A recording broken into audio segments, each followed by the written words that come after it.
War is always an adventure to those who have never seen it. Good evening and welcome. This is Face the Nation.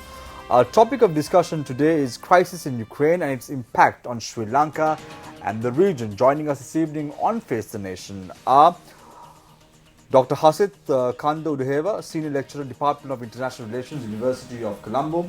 Dr. Harinda Vidanage, Head of Department, Defence and Strategic Studies, Kothalawala Defence University.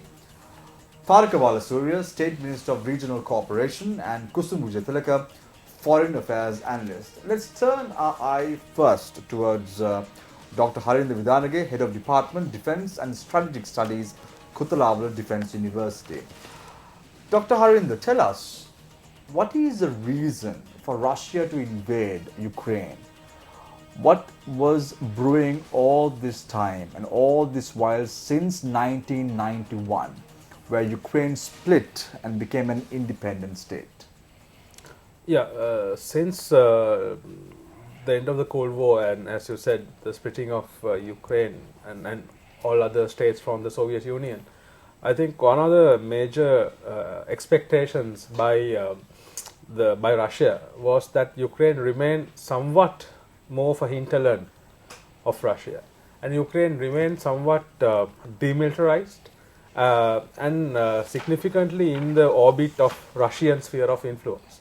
So what happened since 1991 was a significant shift in the way Ukraine progressed and the changing of the internal political dynamics, and that parallels not certain overtures that the West, when I say West, the geopolitical West, made towards Ukraine. Not just Ukraine, but what we should understand is how the shift in the geopolitical balance as well as the institutions.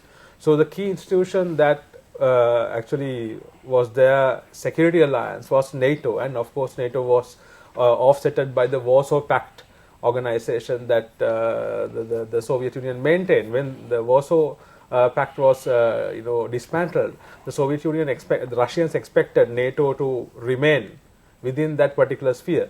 So what happened since the middle to late 90s was two Western drives. One was the ambition to expand the EU. The second one was the ambition to expand NATO. Both were not, from a Russian perspective, both were unacceptable.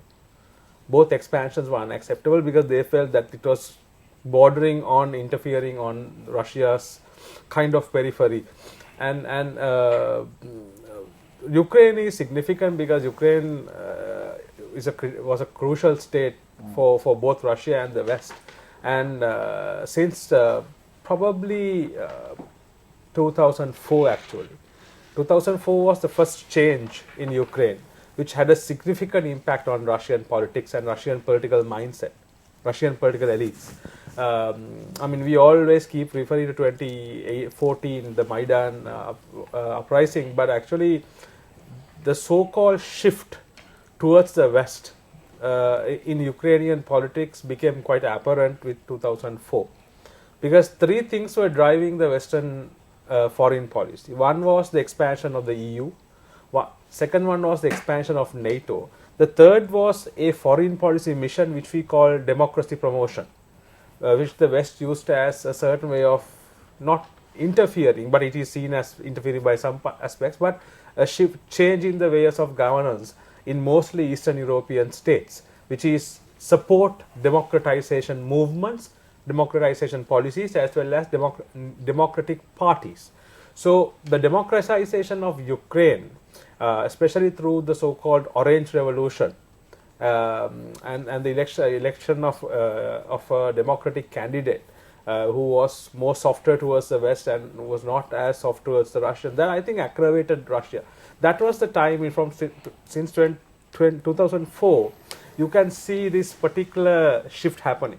And 2014 kind of galvanized that, because you had a clear that by that time it was very evident that the West was very keen on accommodating Ukraine, not just for the sake of having Ukraine in EU or NATO, but seeing the potential of Ukraine as becoming a significant a strategic state to be in the Western bloc.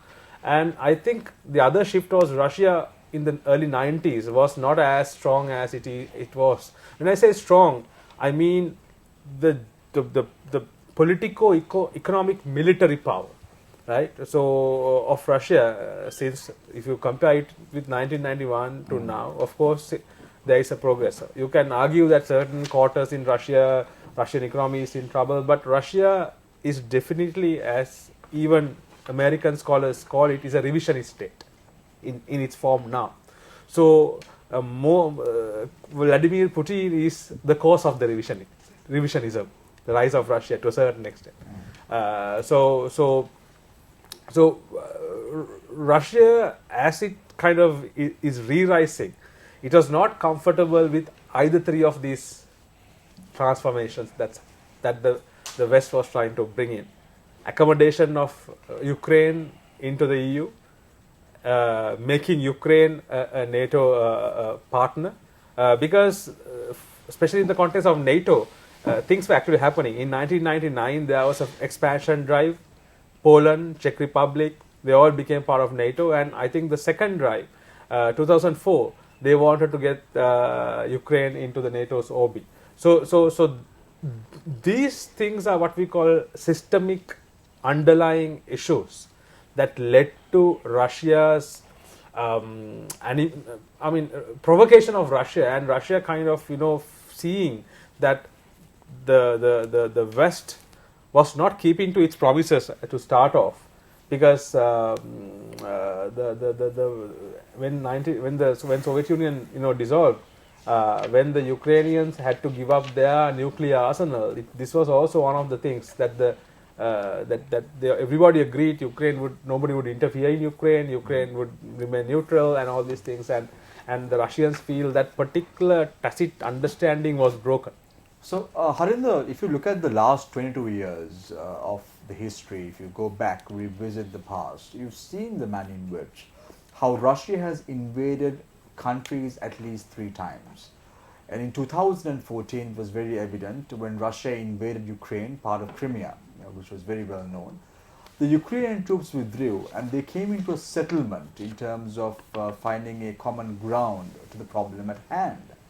However, this time around, things have been going much further. If you look at the 2021 statement that was made by Putin, saying that Ukraine is not a real country, is not a real state, what does it really mean when he makes such a statement? So this has not been something new. It has been happening right throughout. That's a very interesting observation, as well as there's a bit of an interesting response from many analysts, because there are 2 versions of analysis. One argues that Putin envisions a new USSR. The other analysis is saying, hey, no, he hates the USSR. He's not a Bolshevik. He's not he's not for that union. But if you look at his mindset, it works more like a Tsarist. He looks at the Russian Empire. Imperial Russia was there from, say, 1790s to till 1719 to 1920, 1718 till the revolution took place, right? The revolution started, and they all executed all the royals basically. Imperial Russia was quite big. It probably was the 3rd largest empire in human history. Probably after the Mughals and after the Qing China. So and in that context, if you look at what Putin is trying to say is, Ukraine nationalism was something which was born during the times of Bolshevism. It was certain Bolsheviks who created Ukrainian nationalism. But if you look at the past, Harinder, correct me if I'm wrong here.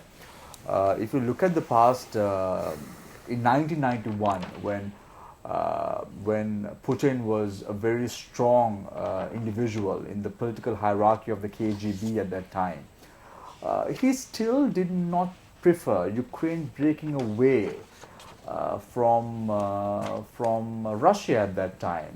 He insisted that Ukraine should be a part of Russia. because of reasons best known to the political hierarchy at that time. However, we all know because of the fall of the Berlin Wall, things unfolded, and as a result of that, the USSR had to split and Ukraine gained independence in 1991. Do you think in any way, Harinder, in your opinion, that this is a war that has been brewing in the mindset of Putin since 1991? He wants to take control now. And the expansion of the USSR that you mentioned before, is that what he wants to do? To show his power to the world leaders, saying, guess what? Don't mess with me. I think he probably looked at the world from, I feel like a more of a Tsarist, the imperial view. But I think the war, I mean, we can come to that. I think we have four panelists here. So, but I think the war that we're talking about now, I think he veered into that, seeing how the global political scenario now is, because at the moment the order is pretty much in shambles. The last 2 years, certain things are not working. I mean, even NATO was in a crisis. I mean, if you just revisit the Trump years, President Trump was very much critical of how the NATO functioned. So the so-called the Western Alliance was in a bit of a crisis, and I think and there is a clear kind of disruption in the way the global power balance is. For him, I think it's a very opportune moment to walk in. But that, again, I feel I also have a feeling that he may have walked into a trap as well. So we'll leave it there, and I suppose we can delve further as the discussion goes along. I want to now move my attention to Dr. Hasit Kandudeheva, Senior Lecturer, Department of International Relations, University of Colombo.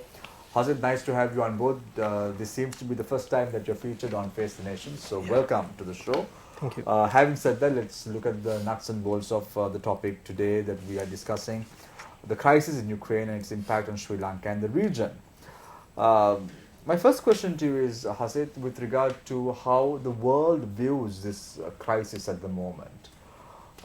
If you look at it, when the US forces went to Pakistan and killed Osama bin Laden, which is a good thing, I'm not in any way disputing that it was a bad move. However, it was about encroaching the sovereignty of a sovereign state, which was Pakistan. However, today, when we look at it, when Russia is invading Ukraine, this is being portrayed as a terrorist activity, as encroaching into someone's sovereignty who's been largely peaceful. How do you view the global power balance right now in terms of the crisis that is plaguing the world at this very moment as we speak? Yeah, actually we have to first understanding what is the existing polarity in the world system. It is more likely the multipolar world, and a lot of the powers are engaging and trying to overcome or deter the US presence in the region, within their own region and outside the region. So the Russia is also doing the same thing. Russia is trying to show that they are the big brother within particular region, and they are trying to show that they have a strength to maintain their own hegemonic power throughout the region as well as outside the region. So the Russian attempt to invade the Ukraine can be seen as, from the Russian perspective, we can see it as to increase their power or to enhance their hegemonic power. But from the outside world, it may be the invention against the democracy, invention against the sovereign state, and trying to put some pressure onto another independent state foreign policy. So there are two ways actually. From the West, it is really bad. From the Russian perspective, it may be the good. They are trying to increase their power. And from the West perspective, what Russia is doing is they are making more fragile situation in the world system, especially sparking the multipolar world balance. But Hasit, when you look at the situations that have transpired thus far, I tend to wonder, what is the real role of the UN Security Council? Because you have the 5 member states who are very powerful and has a veto in the event an issue of this sort comes into play. But Russia, of course, used its veto with regard to the crisis in Ukraine and the invasion in Ukraine. But it seems that the UN also seems defunct in a situation like this. There's nothing much they can do. Of course, when it comes to the veto power, UN is powerless, especially Russia and China. They have demonstrated and in previous history are willing to defend their own interest in the UN Security Council. So the present day, the international organizations and their role, when you compare to the 1945, has been undermined by the same state who has the veto powers. So we have seen that continuously Russia and China is backing onto some kind of expansionism in Asia and Europe over last few years, and they are trying to use some of the UN veto power as their weapon to shield some of the small state and gain in their favorations. They have done in 2011, 2013 and 2015 in Sri Lanka case, and they have done in other areas also. So my opinion is the United Nations is presently invulnerable to enforce a strong power against the veto powers state. So you are saying it's a global body with no teeth. It has kind of power, but when it's come to the veto powers, they don't have such a power. Especially they can when they can veto, they are powerless. Yes, I agree with you. Right. So, Hasid, when you look at the situation right now globally, it seems that countries like the United States and the United Kingdom was taking a very snail pace with regard to imposing sanctions, because when the war broke out on the 24th of February, just a couple of days ago, the sanctions that were imposed by these countries against Russia was not that stringent, not that strict. Only yesterday, the global community got together and even revoked the SWIFT facility that was given to Russia, to the Central Bank of Russia. Don't you think that even these countries, like the United States and the United Kingdom, also has intentions with regard to the agenda of the Russians, because we know that the United Kingdom mostly depend on the energy sector of the Russian exports? Is that one of the reasons? Interesting question actually. We can interpret it in two ways. The first way is that what we can see in the present system, that US is losing their hegemonic power. So they are no longer, especially during the Obama period, and then it should shift to the Trump period and Biden period, we can see that their hegemonic power continuously decline. And there are more challenges. They have their own problems to address, especially with the COVID situation, the pandemic situation. US, the hegemonic status was vanished. So then they have so much thing to protect from themselves. And from the UK perspective, of course, they are dependent on Russian oil. So they need to come to some sort of agreement without making their economic in vulnerable position. So that's why at the very beginning, both US and UK try to avoid any kind of nuclear deterrence by putting some soft... Hasid, do you think that if Trump was in power, that Russia wouldn't have invaded Ukraine? I can't think, because the invading the Ukraine was a long-term strategy or long-term plan of the ideology of the Putin. So they will go for that one, either maybe 2022 or 2030. One day they will invade, because it will happen naturally when they are when the Ukraine is very close to the great power status. Right. So we can't prevent such a thing. Right. Thank you very much, Dr. Hasid Kandu Deheva, Senior Lecturer, Department of International Relations, University of Colombo. I have a lot of questions for Taraka, but before that I want to quickly pick Kusum Vijaytilaka, Foreign Affairs Analyst, your brain, Kusum, with regard to how you view the current crisis at the moment. Do you think, Kusum, that Russia had shot itself on the foot by looking at Ukraine as an option to invade at this very moment of time? Why? Because right now Twitter has been overloaded with messages that the Ukrainian president has signed the application to join the EU as well. So don't you think that Ukraine became a very powerful state as a result of what the Russian president Vladimir Putin did on the 24th of February 2022? Thanks, Shami, for having me. I think what's important to understand before we discuss this any further is that when you look back at the history of Ukraine, Ukraine was one of the founding nations of the Soviet Union. And at the time, it was during, let's say, the height of the Soviet Union, it was one of probably the second most powerful nation in the Soviet Union. So just based on that fact, I'd just like to quote from President Putin's recent speech. One excerpt I'd just like to get on. The outcomes, quote, "The outcomes of World War II and the sacrifices our people had to make to defeat Nazism are sacred.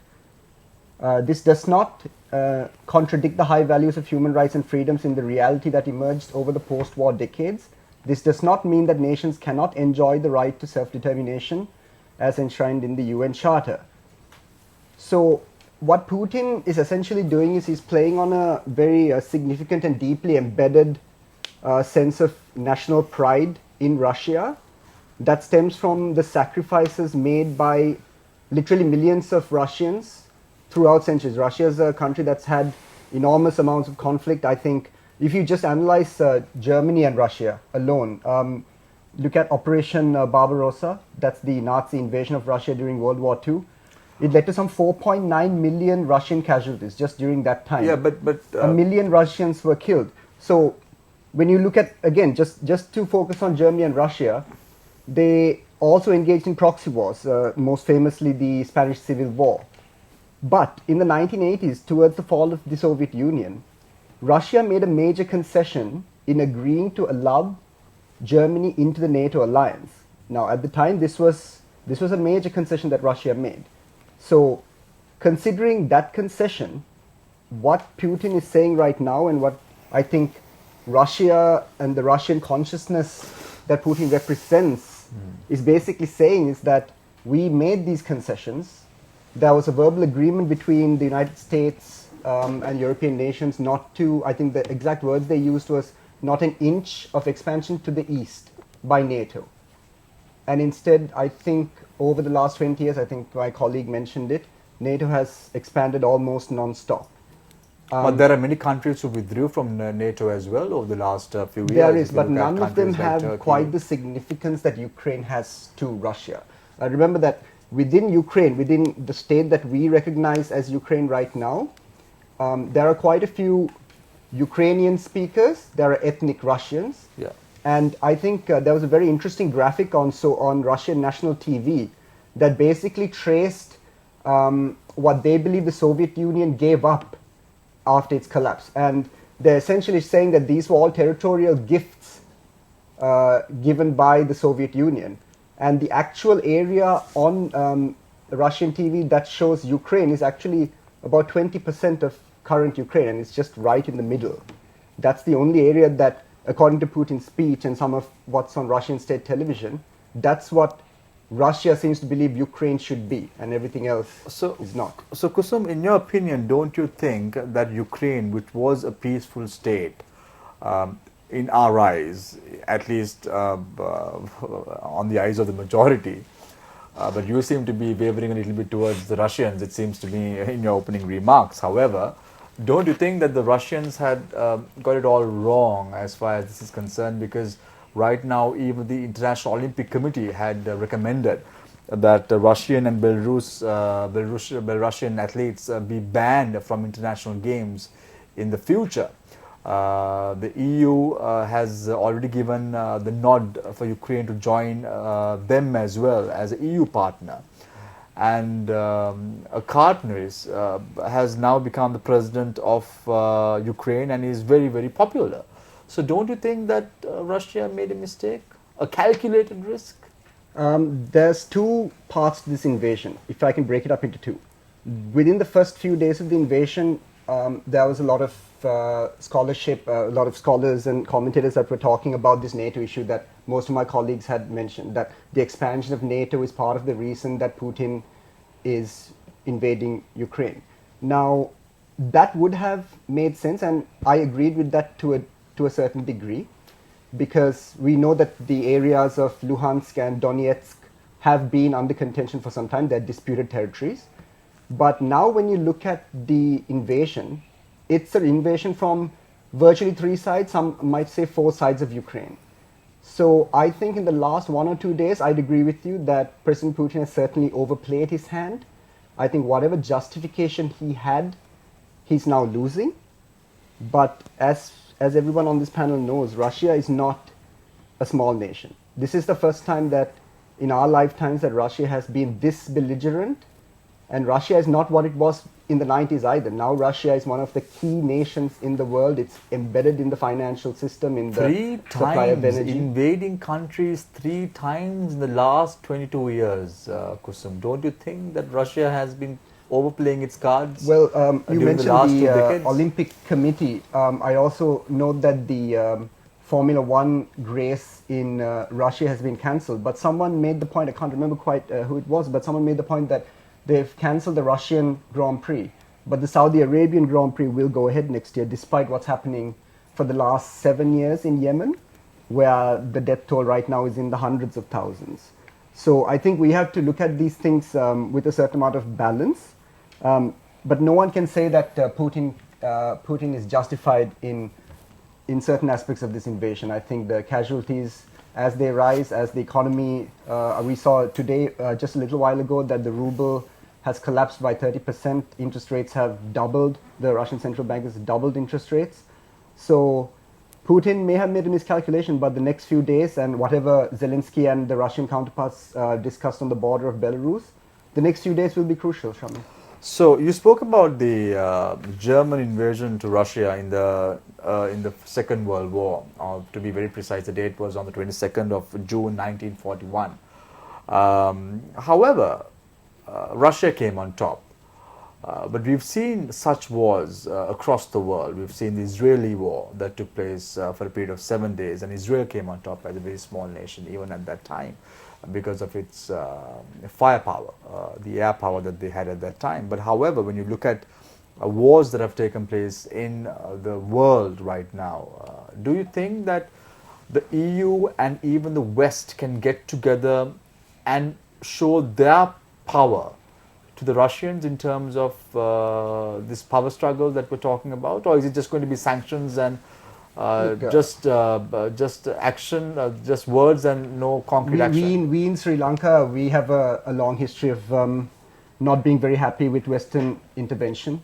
A lot of Sri Lankans we've taken a very neutral stand. We have, but I think most commentators over time, considering the Iraq War, Afghanistan, there's a certain element against Western interventionism.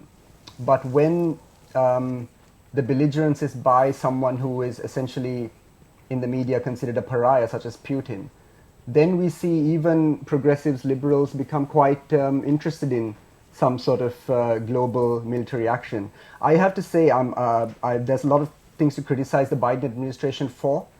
One thing that we must give credit to the Americans, in my opinion, is the restraint that they've shown thus far. I think it could have gone very bad. Someone asked the question, if Trump was in power, would Putin have invaded? I think the other question that should be asked is, how did Trump treat the Russians? Now, the rhetoric was, oh, he's too soft on Russia, he's Putin's puppet and all of that. But I think the policy record shows that very few American presidents have been as tough on Russia and as tough on Russian delegates and ministers. So I think the Trump administration tightened the noose around Russia's neck, and they have brought us closer to this. Thank you very much, Kusum Mujahideen, foreign affairs analyst. Why do I get the feeling, Kusum, that you're supporting the Russians? Am I wrong in that analogy? You are wrong. Because Shamir, I'd like to take us back to our school days. We were a British colony, and studying history, especially World War II history, we're reminded about how Britain defeated Nazism and Winston Churchill and the great heroes of World War II. Out of that history, Russia was perhaps the most important nation in defeating Nazism. Yeah. That's part of the point that Putin alludes to. And I think I'm just trying to balance the narrative here, because I don't think But Putin that has any doesn't justification. that I doesn't think the give narrative any is important. justification to invade a country in this present context. Certainly does it? not. Certainly not. Right. Okay. Thanks a lot, Kusum, for your thoughts. I now move attention to Tariq Balasuriya, State Minister of Regional Cooperation. Nice to have you back on the show after a very, very long time, Tariq. Yeah, good being back. And I presume you're keeping well despite the country's cost of living and not having fuel and all that and more. But let's talk about today's issue at hand, the crisis in Ukraine. What is Sri Lanka's official position on the crisis in Ukraine? Because we know for a fact, Taraka, that Ukraine has come to our help when COVID-19 struck. One of the former ambassadors, Udayanga Veeratunga, was able to get down a plane full of Ukrainians to visit the island nation when many countries were refusing to do so. What transpired after that, I don't want to talk about it at the moment. However, it seems to me that the government of Sri Lanka is taking a very careful approach. Don't want to anger Ukraine, nor they don't want to anger Russia. They want both parties, and henceforth they're taking a very careful approach, because right now Switzerland has announced that they will impose sanctions against Russia as well. Do you think Sri Lanka should remain neutral in a situation of this sort? We are evaluating our situation, and then we have had several discussions. My minister is in Geneva at the moment. Traditionally, in situations such as this, we have taken a neutral stand, but we don't condone violence as a means of achieving whatever we have stated that we hope that there will be a cessation of hostilities as soon as possible. Just today, there was a Russian the deputy minister who met me, and also the prime minister on another matter about the Expo 2030. But the prime minister was very concerned about the situation in Russia. So we are evaluating the situation. The United Nations General Council, there might be a vote on. There might be a vote today. If there is a vote, I think at that juncture we will take a stand. Tarak, now interestingly, the Russian exports, tea is one of the biggest exporters of goods to Russia, and stands at a staggering $132 million in 2020, and is ranked among the top 3 exports of Ceylon tea to the world. In a situation of this sort, where SWIFTs have now been revoked, how is the Sri Lankan exporters going to get their money? Yeah, has the government looked at that option? Yes, that's one of the subjects which was under discussion today with the Russian minister, deputy minister of trade. So, what was the response like? We are working on several options. Example? Well, they have their own the SWIFT system in place, but I don't want to speculate what we will be moving into. Won't that anger the Americans? So, are you suggesting us not to trade? No, I'm asking you, won't that anger the Americans? Because we all very well know that you the should ask Minister the of Finance is also a US citizen. No, I think a line of questioning from me, from the very start of it, and when you ask this gentleman, and you are trying to make a mockery of me, which I don't appreciate. I'm asking you, how are you spoke about Udayanga. If you want to have a discussion, Udayanga was the person who brought down a plane full of Ukrainians. Let's not go there. If you want to talk about the implications of this. Yes, so won't that anger the Americans? Because we now have a very close tie with the United States government at the moment. If we have an alternative way of trading with the Russians, I don't know. Am I supposed to speculate on the Americans? Because you are the Minister of Regional Minister of Regional Cooperation. For Sri Lanka, not for United States. So how would I, if we use another mechanism to trade? You're asking me a question, how Americans will feel about it. You're asking me to speculate. You're asking me to speculate. Let me finish. You're asking me to speculate how Americans feel about it. How am I supposed to know how Americans will feel about it? But my interest is $132 million of exports a year. yes. So we have to look after our interest. Right. And So how are we going to look after yes, our interest? that's what I said, that we discussed several mechanisms Right. of how we can continue with trade if sanctions are imposed on the United States, the Russia. So have you all spoken directly to the Russian authorities about a way forward in terms of finding a resolution to the problem at hand? Yes, that's what I think, if you would listen, just as No, I am listening. I want to look at a concrete solution, because that's why there has been a lot of issues. So we that's saw the why manner I in which said there was a Russia, Russian. there was issues with regard to asbestos being So imported. There was issues. So these things have to be brought to the limelight. Let me finish. If not, people Let me wouldn't know finish. what is happening. Did I not say there was a Russian deputy minister of trade who came and we met? Is he not a direct representative of Russia? Of course he is. But what was the discussion that transpired? Because exporters are watching this show tonight and they want a concrete solution from the government We had a with regard meeting. to how it's going to work out. I'm not going to tell certain steps which we discuss for your show, for your knowledge. We will. We are looking at separate options, and at that juncture we will carry out with those options. So has the Foreign Affairs Ministry contacted the people in Ukraine with regard to bringing them down? I saw news being circulated that 42 Sri Lankan students who were stranded in Ukraine would be brought to Sri Lanka 14, as well. Was 14 students. 14 students. Because the news that I'm getting right now is that 42 students who are stranded in Ukraine are going to be brought down. So the number is 14. 14 students. Okay. So how are these students going to be brought to the country? We were monitoring the situation for about a period of 3 weeks, prior to the hostilities breaking out, we were able to take 8 of them out of Ukraine. 2 of them, one is in the Polish border, and then we are monitoring his situation. And then 4 of them has given written consent saying that they don't want to come back. There's altogether 65 Sri Lankans. There's 51 other Sri Lankans. Most of them are married and they are settled in Ukraine, and they have expressed their desire to stay in Ukraine. So we are monitoring our embassies in Turkey and Poland, and in Russia are monitoring the situation. Right now, Taraka, prices of fuel have skyrocketed because of the current crisis in the Ukraine as well as Russia.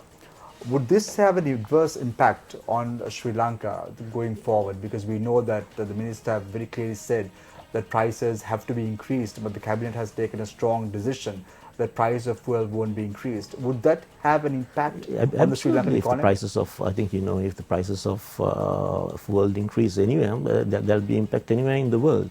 But as far as I know, the prices increased to 107, and then it decreased yesterday to 97 when the EU gave an assurance that there won't be a trade embargo on oil, Russian oil. We have very close relationships with China as well as Russia. And Russia has always sided with China, and China has always sided with Russia. And Sri Lanka has always sided with Russia and China because of the matters that was raised in 2009 following the human rights situation in the country. Do you think our relationships with the West may be hampered in the long run, given the fact if there was no resolution to the Russian-Ukrainian crisis? I don't think the UN human rights the resolution is a determining factor. Sri Lanka's foreign policy in situations such as this has been more or less neutral in the past. We know that the Ukraine has taken Russia to the international courts, and we know there's a lot of history behind it. I think the history is it doesn't start from necessarily the Soviet area. It dates back also. But Tarak, if you look at the past, the government's stand on foreign affairs has been not understood. Now look at the crisis in Israel and Palestine. Yes.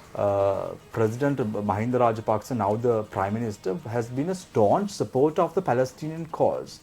But when the situation aggravated during the last 2 years, the Sri Lankan government took a very neutral position with regard to the crisis in Israel and Palestine. No, we have never taken a neutral position with the situation in Palestine. We have always But given that was the position of the United Nations General Assembly. When was that? This was a couple of years ago. I can give you the exact date in a bit if you want me Yeah, to. please. It must have been during the Yahapalana days, but certainly we haven't. We have always stood by the people But of even Palestine. if you're saying that the foreign policy of Sri Lanka has been neutral, if you look at the last few years, even with regard to the human rights record, it has not been so. When respective governments have been appointed to the political hierarchy of this country, the foreign policy has always changed. It has never been a steadfast solution. Now, our foreign policy before was non-aligned. Yeah.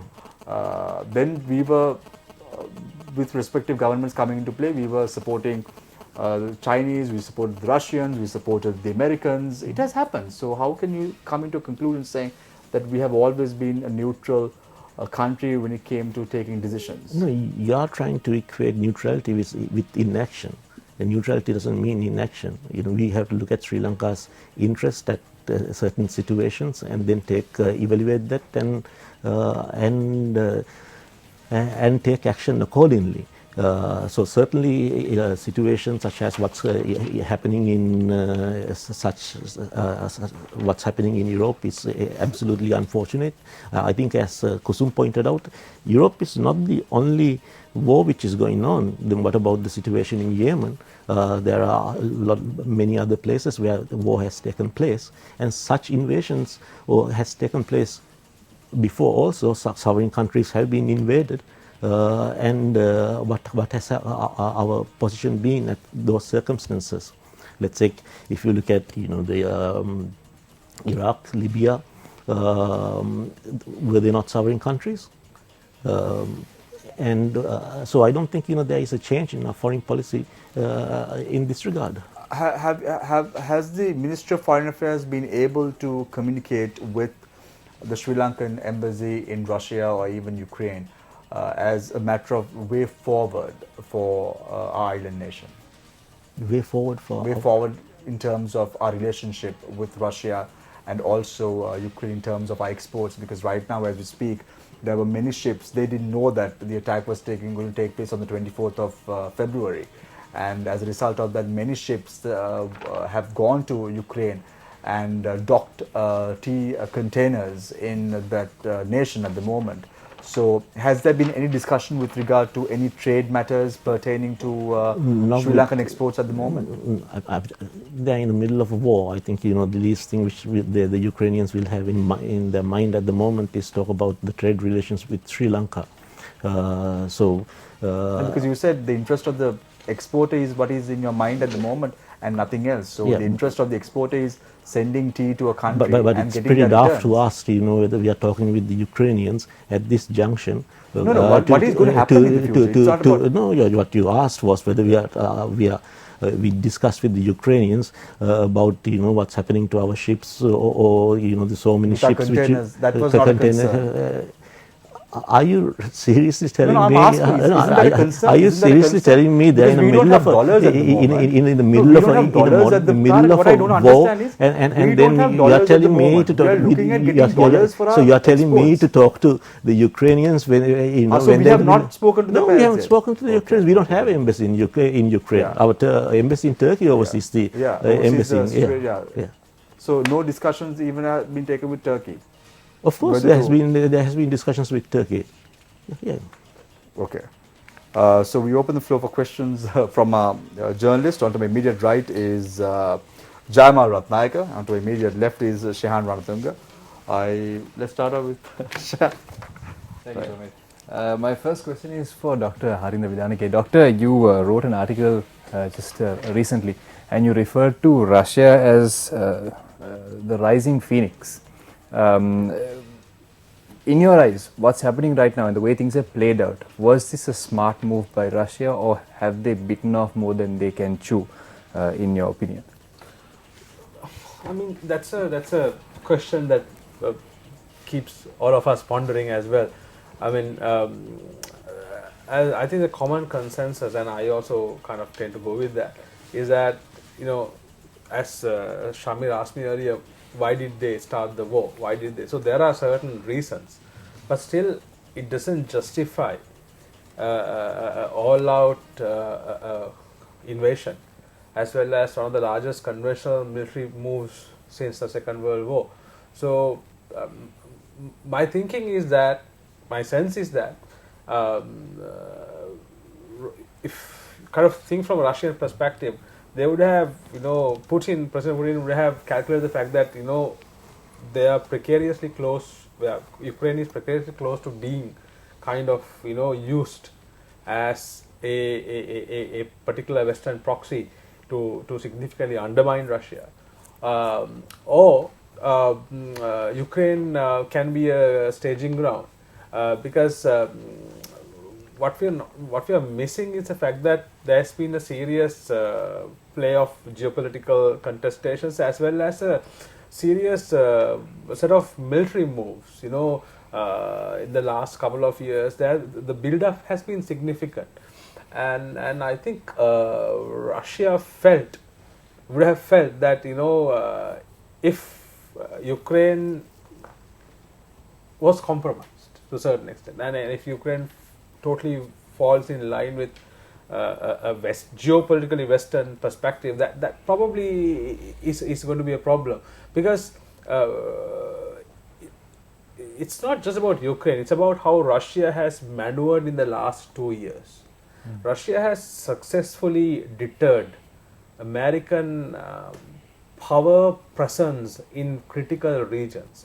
So I think one major region that the Americans are worried is the Middle Eastern theater. Syria has, you know, one major thorn in the West is Syria, the standing Assad regime.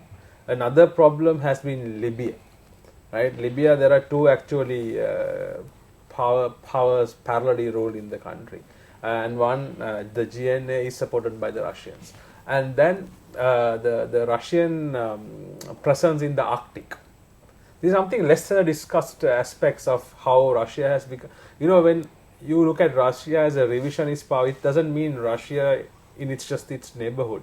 Russia has successfully managed to expand and project power, and sometimes not just project power, but able to hold US's power, not American power ambitions as well, and inadvertently help countries like China. See, you need to understand this, Shan. The America's problem is not just Russia. The America's foreign policy, if you look at American foreign policy alignment, if you look at their national security strategy, right, a couple of years back, they came up with a national security strategy which clearly says America's primary challenges are coming from 3 states: China, Russia, somewhat Iran. But so that's the first time after that was under President Trump in 2018.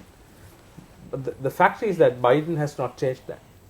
The Russian foreign policy administration is seriously focused on the fact that there is a serious challenge, right? So that's why you have a Indo-Pacific strategy. That's why you have strategies that are trying to contain and control China. But I think one of the problems the US has is when it has a country that can challenge it in certain regions, right, such as Europe, Middle East, North Africa, it inadvertently advances the interest of its main rival. So sometimes you have to understand it's not about Russia, US, it's about the big picture, right? So this is the problem this is a problem that the Americans always had with Russia. It's not about Russia, but the Russians have found a strategic space to operate, knowing that US is concerned about this. I think it's utter provocation, but it is also understanding where the Americans have spent their resources on, and the West. I mean, if you look at a military balance in Europe at the moment, there's no country that will challenge Russia militarily, which has the capability to do it. Nor does the Americans have enough presence, enough power in the region that it can do. The main artillery it can use is artillery.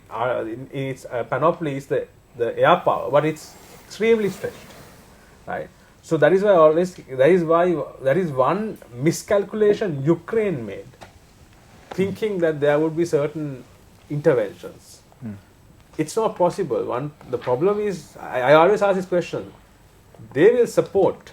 There will be many countries which will support Ukraine. They're still pumping in small arms and anti-tank and anti-aircraft missile systems, but nobody's going to die for them. That's part of the equation. But for Russia also, what the Russians, I think, underestimated was, I think this question Shamir asked earlier, about 2014 and now.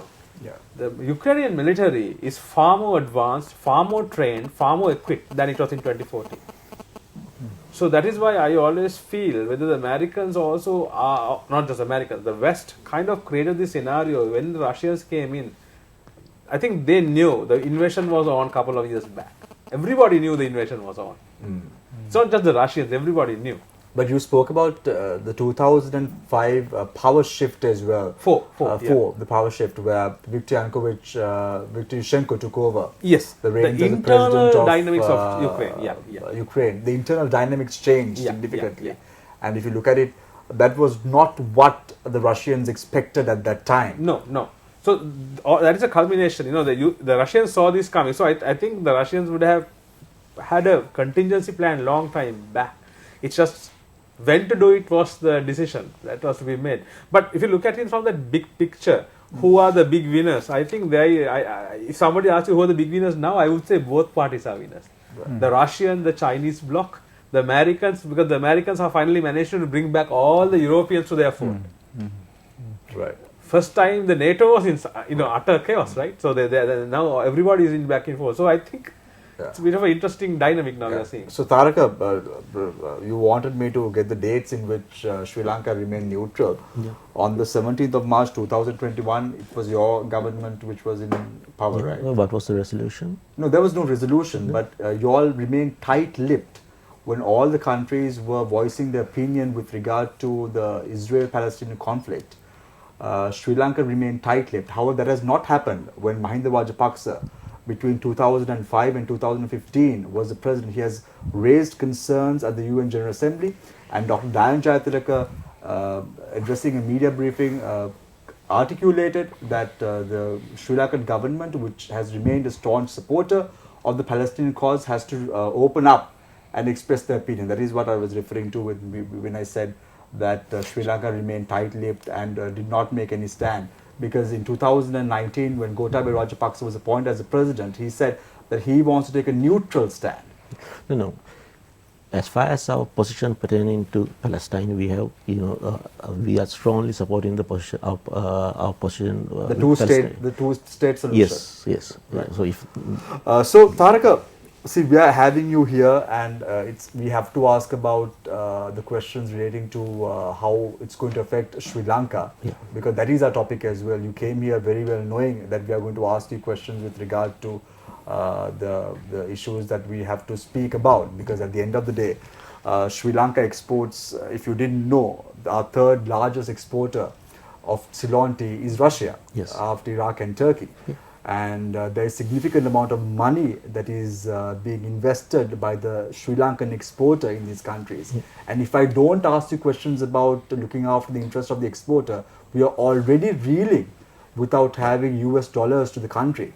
We are already scraping the barrel with regard to the US dollars to the country. And if I do not ask you questions about the exporter's interest, then I am failing in my duty as a journalist to be representing even Shamir, let me I just want to you finished your monologue, I just want to clear the air, because you're here as a government representative, Yes. and And we then have to ask you questions. then about I it. would also appreciate it, Yeah. from the very Right. people who watch this program can rewind it. You ask me why people don't participate, for government members don't participate in this program, but I would ask anybody to rewind it, and the manner and the tone of your questions when you started. But this is how. You didn't ask these No, gentlemen. I can't ask. I can't ask Harinder or No, I can't ask Harinder or Hasit or I came Kusum to with regard to participate. government's position. I came. Taraka. No. I don't want to be made. I don't want to be made the Mickey out over here. No.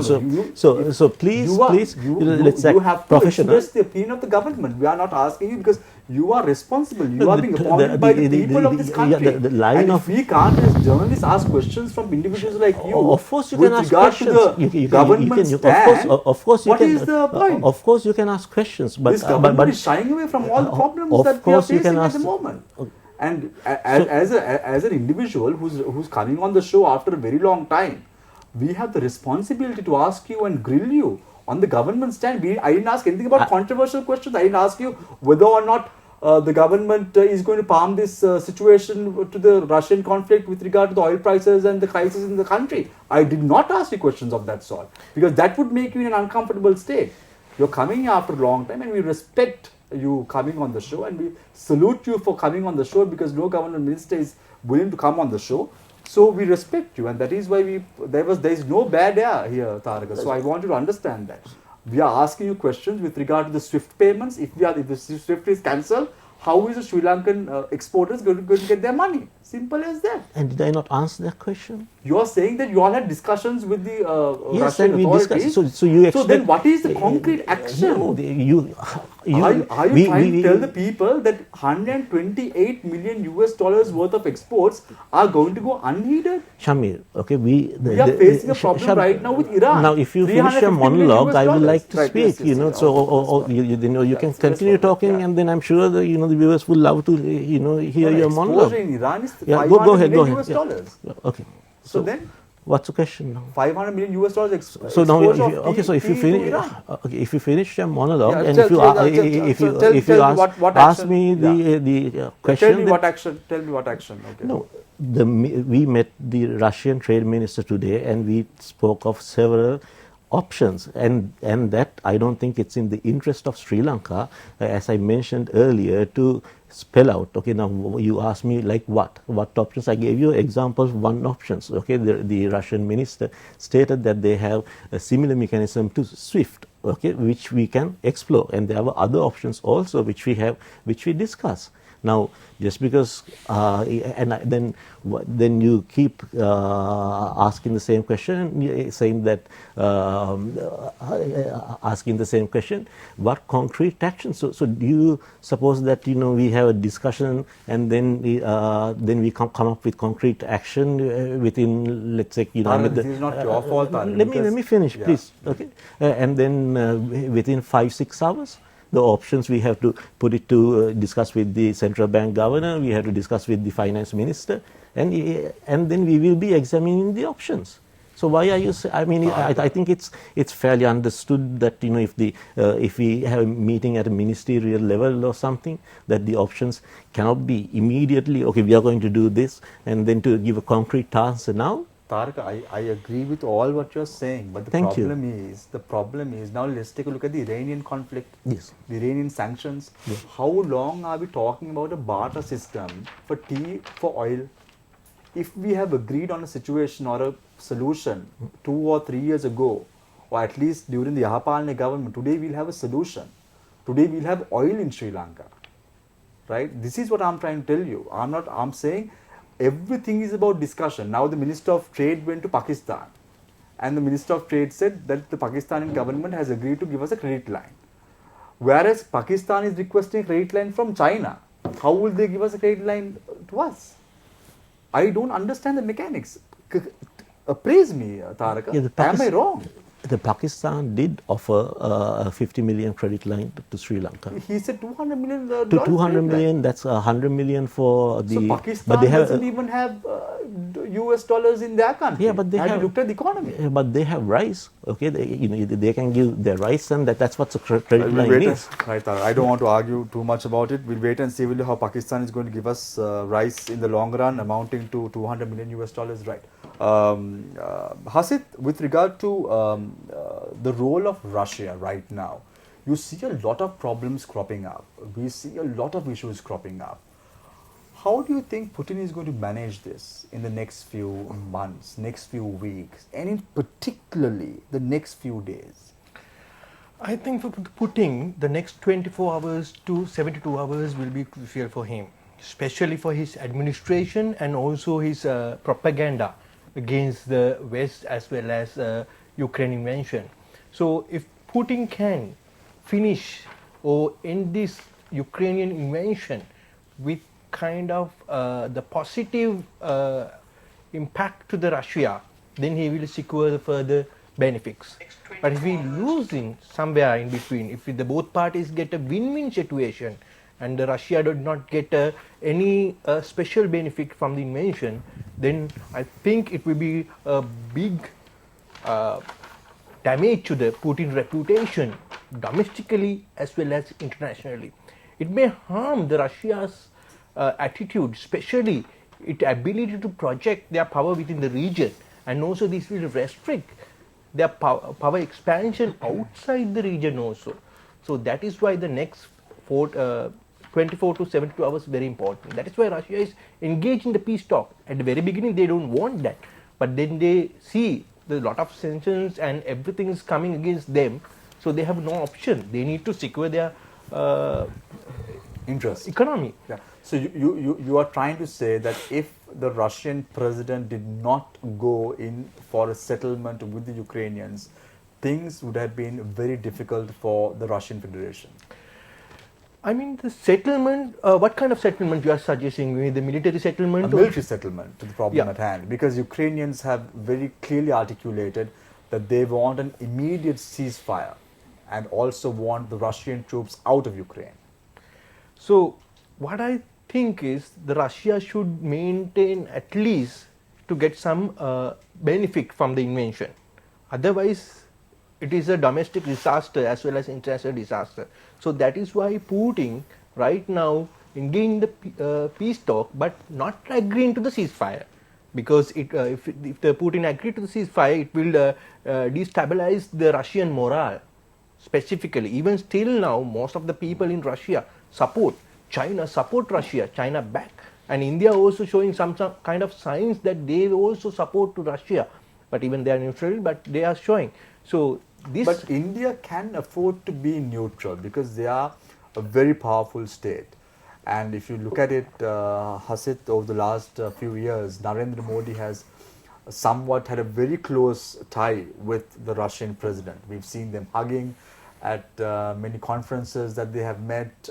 We've seen them having cordial discussions. Being a subcontinent nation like Sri Lanka, can we afford to be neutral? My personal opinion is, if it is a short term, we can be neutral. But in the long term, maybe the days to week and month to years, we have to follow the dynamic neutrality, or either we have to take the side of the one party. We have to do that. Otherwise, we will get more damage to our economy. At least right now, in the strategically wise, we have to we can stay neutral for the very few days. But in coming up, we have to take a part because China is there, and also remember our big brother India also there. So we have to strategically manage how we respond to this question, because our relationship with the China and relationship with the Russia online with that. Right. Kusum, I wanted to question you on your opening statement. You said that Putin was following a very belligerent path, and if I am to say so, since the turn of the millennia, after Boris Yeltsin ceded power to Putin, he has more or less gotten what he wanted, since coming to Chechnya, then to Crimea in 2014, and now to Ukraine. Do you feel like if this development ends in dialogue and ends in Russia not being able to invade Ukraine and take Ukraine over like they did in 2014 and then Chechnya before that, do you feel like Putin would consider that a loss, or do you feel like this is merely an intimidation effort by Putin to basically a statement of intent by Russia to say to the world that they are here and they are here to stay and to establish themselves as a world superpower? What are your opinions on that? To be honest, Putin is a very smart operator. I think when you read and listen to some of his speeches, he's obviously very keenly aware of history. I wouldn't say that. I think it's just difficult to speculate on where he's coming from right now. But if I can just quote, there was a journalist called Katrina van der Heuvel, who is an expert on Russia, and she compared present-day Russia to 2014, during the invasion of the Crimean Peninsula. After the invasion of the Crimean Peninsula, Putin's popularity soared. This currently, according to van der Heuvel, is a different Russia post-COVID. There's been huge economic issues. Currently, in the last few days, there's been 1,500 protests in 50 cities. An independent Russian newspaper called the Novaya Gazeta published a few days ago in both Russian and Ukraine. There's about 100 or so municipal political figures that have protested the special military operation. In fact, one of the politicians in the Russian Senate that approved the recognition of Luhansk and Donetsk as independent territories, in fact, criticized the fighting in Kharkiv and Kiev. If you don't mind, I'd also like to just pick up on the Sri Lankan issue with SWIFT. There's a lot of reporting that China is preparing to allow transactions using, I think it's called the cross-border interbank payment system. It's a CIPS. Essentially, that requires settlement in renminbi or yuan. So that might be some way that Sri Lanka finds a way out if Russia keeps going. I just want to point out that not all Russian banks have been blocked from SWIFT. Some have. And this raises an interesting question now. Everyone at this, I believe most of my colleagues will agree that Western sanctions or any sanctions on Putin or Lavrov or specific oligarchs, etc., okay, it makes sense. It directly targets the Kremlin. When we talk about the SWIFT system, it will affect businesses in Russia, but there's also a knock-on effect. Now, if you block Sri Lankan businesses from SWIFT, in the end, the consumers suffer. The people will suffer. So, as much as we should be cheering on some form of very strict, strong sanctions by the West on Russia, we have to also understand that ordinary Russian people will probably suffer. And that's not necessarily the best thing. Right now, in Moscow alone, there are huge anti-war protests. There's been something like 1,700 people detained in Moscow just in the last few days. Russian billionaires, very important constituents in Russia, they lost $39 billion in a day when the stock market crashed. I mentioned the ruble before. So there's a lot on the line for Putin. So as I said, I just think the next few days will be really important. There was also some reporting from a journalist called Ken Klippenstein on The Intercept, where he was reporting about a possible agreement between the Saudis and the Russians. I think he was interviewing a former CIA analyst at the Brookings Institute called Bruce Rydell, who was mentioning that Saudi Arabia and Russia can together drive up energy prices, which helps both of their economies. And this is also another way of looking at it. I think another thing that people need to understand is that Putin, throughout his period, has been trying to repatriate many of the funds of the oligarchs over the last 15 years or so. A lot of their money is abroad. Another thing that, quite aside from the SWIFT system, I saw a report that the Russian central bank's foreign reserves have also been blocked. Now that's probably more devastating because that's about $700 million. So that's even more devastating, I think, than the SWIFT block. Yeah. So, Kusum, now you spoke about sanctions being imposed, and the West has never cared about consumers in respective countries. Look at Palestine, look at Cuba, look at Iran. They've not cared about the people in those countries. They've only cared about. I agree. I mean, they've only cared about their vested interest. I understand. I think, as I said before, though, the United States finds itself in an interesting position right now, correct? Because there's a history, extremely long history of U.S. interventionism. I think with the dawning of the internet in the 90s and with social media in the 2000s, now information is rife. Everyone has the information. Now, if you mention the Vietnam War, everyone talks about the Gulf of Tonkin, which is not something that you would really have heard of before. So I think the United States is also playing to the gallery to a certain extent. Do you think that Joe Biden has shown the real power of the U.S. when it came to the crisis in Ukraine? No, I'm glad that he hasn't. I think we should all be glad that he hasn't. I think anyone that asks or calls for Western military interventionism really needs to take a look at history and see how much death and destruction U.S. Western interventionism has caused. But at the same time, I think there's two ways to look at this, Shamir. If I may also just tag on to Mr. Balasuri here, I think personally, idealistically, we can talk about it's wrong for Russia to invade, etc., etc. Sri Lanka and states in general should not or may not necessarily do well to operate foreign policy based on idealism. So Sri Lanka kind of has to follow the route taken in its sphere. We are in India's sphere of influence. India has been on the fence. It's still on the fence pretty much. Being a member of the Quad, mind you, India is still on the fence. So if India is on the fence, I think Sri Lanka, the ASEAN segment is also on the fence. So I think Sri Lankan policy right now, we'll need to be in the fence. I think my colleague mentioned for the next week or so, we'd have to stay here. We may have to be idealistic at some point, but I think that carries risks for Sri Lanka as well. Carries risks for Sri Lanka? Yeah, I think so. Right. Do you see any risks, Taraka? The position which we have is, I think, as our position which we have stated is not markedly different from that of India and that of Bangladesh or the regional countries.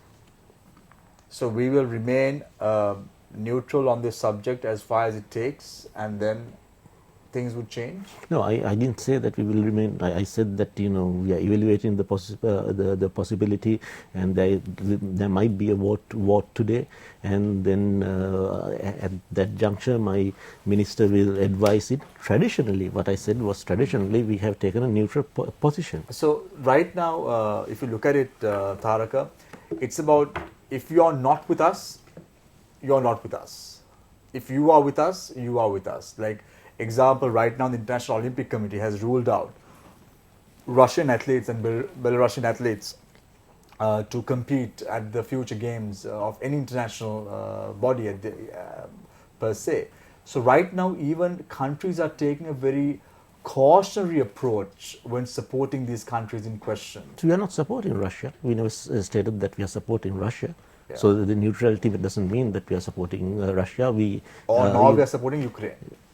No, I don't think there has to be. It has to be binary. We are still evaluating the situation, and then we will take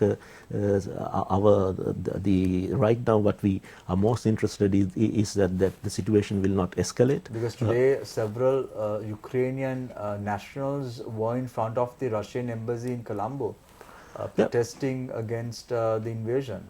Absolutely. There's 4,700 Ukrainians over here, and the government is taking all action to look after the Ukrainians. How so?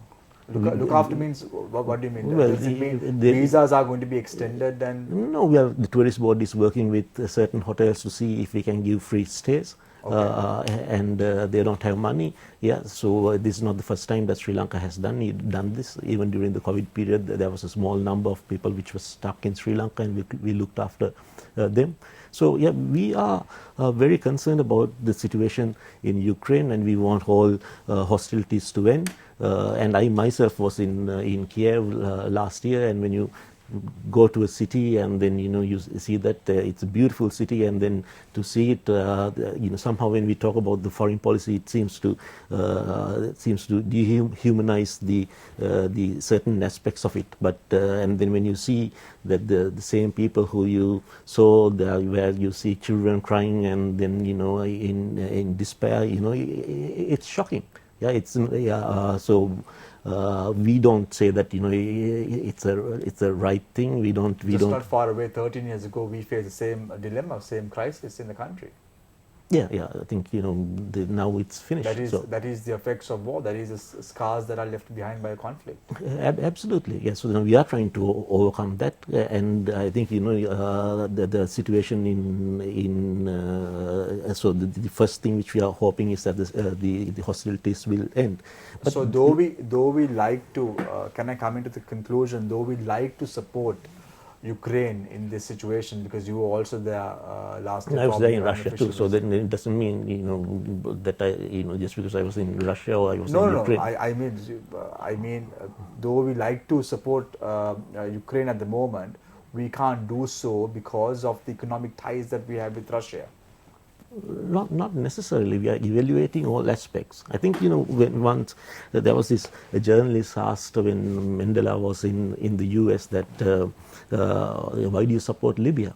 Okay, and then it has not the Colonel Gaddafi has allegations of human rights, and the Mandela's answer is that the ANC will support its leaders by how the countries support the ANC's cause. So similarly, I think I would be lying saying that if our ties with Russia is strong, and then I would be lying if I said that doesn't matter, and then we will only be evaluating the hostilities from a moral point of view. Okay, and then the other question arises that there's a lot of history between. We can't be choosers at the moment, right? Tara, let's be very honest. We can't be choosers. Why do we need to choose at this moment? Okay, when let's say none of the regional countries in South Asia has chosen. So why do we need to jump the gun? And now you yourself stated that the European Union was very late to bring on sanctions. You said they brought on sanctions yesterday. So they took their time to evaluate the situation. But they brought in sanctions, but strict sanctions were only brought in yesterday. Yeah, but they took their time to evaluate the situation, and they brought the stringent sanctions. So now what's happening over there in Europe, it's let's say a little bit further away from us. Okay, and so then I think we will take our time to evaluate the situation and then take a decision. Right. Let's say, Tharaka, both countries are not able to come to a conclusion. But the good news right now is we're getting media reports that both parties have met in the Belarusian border, and they've concluded that certain agreements to be met, and that they would take forward the discussions to the second round as well. What would be the fate of the 4,700 Ukrainian nationals living in Sri Lanka in the next few days?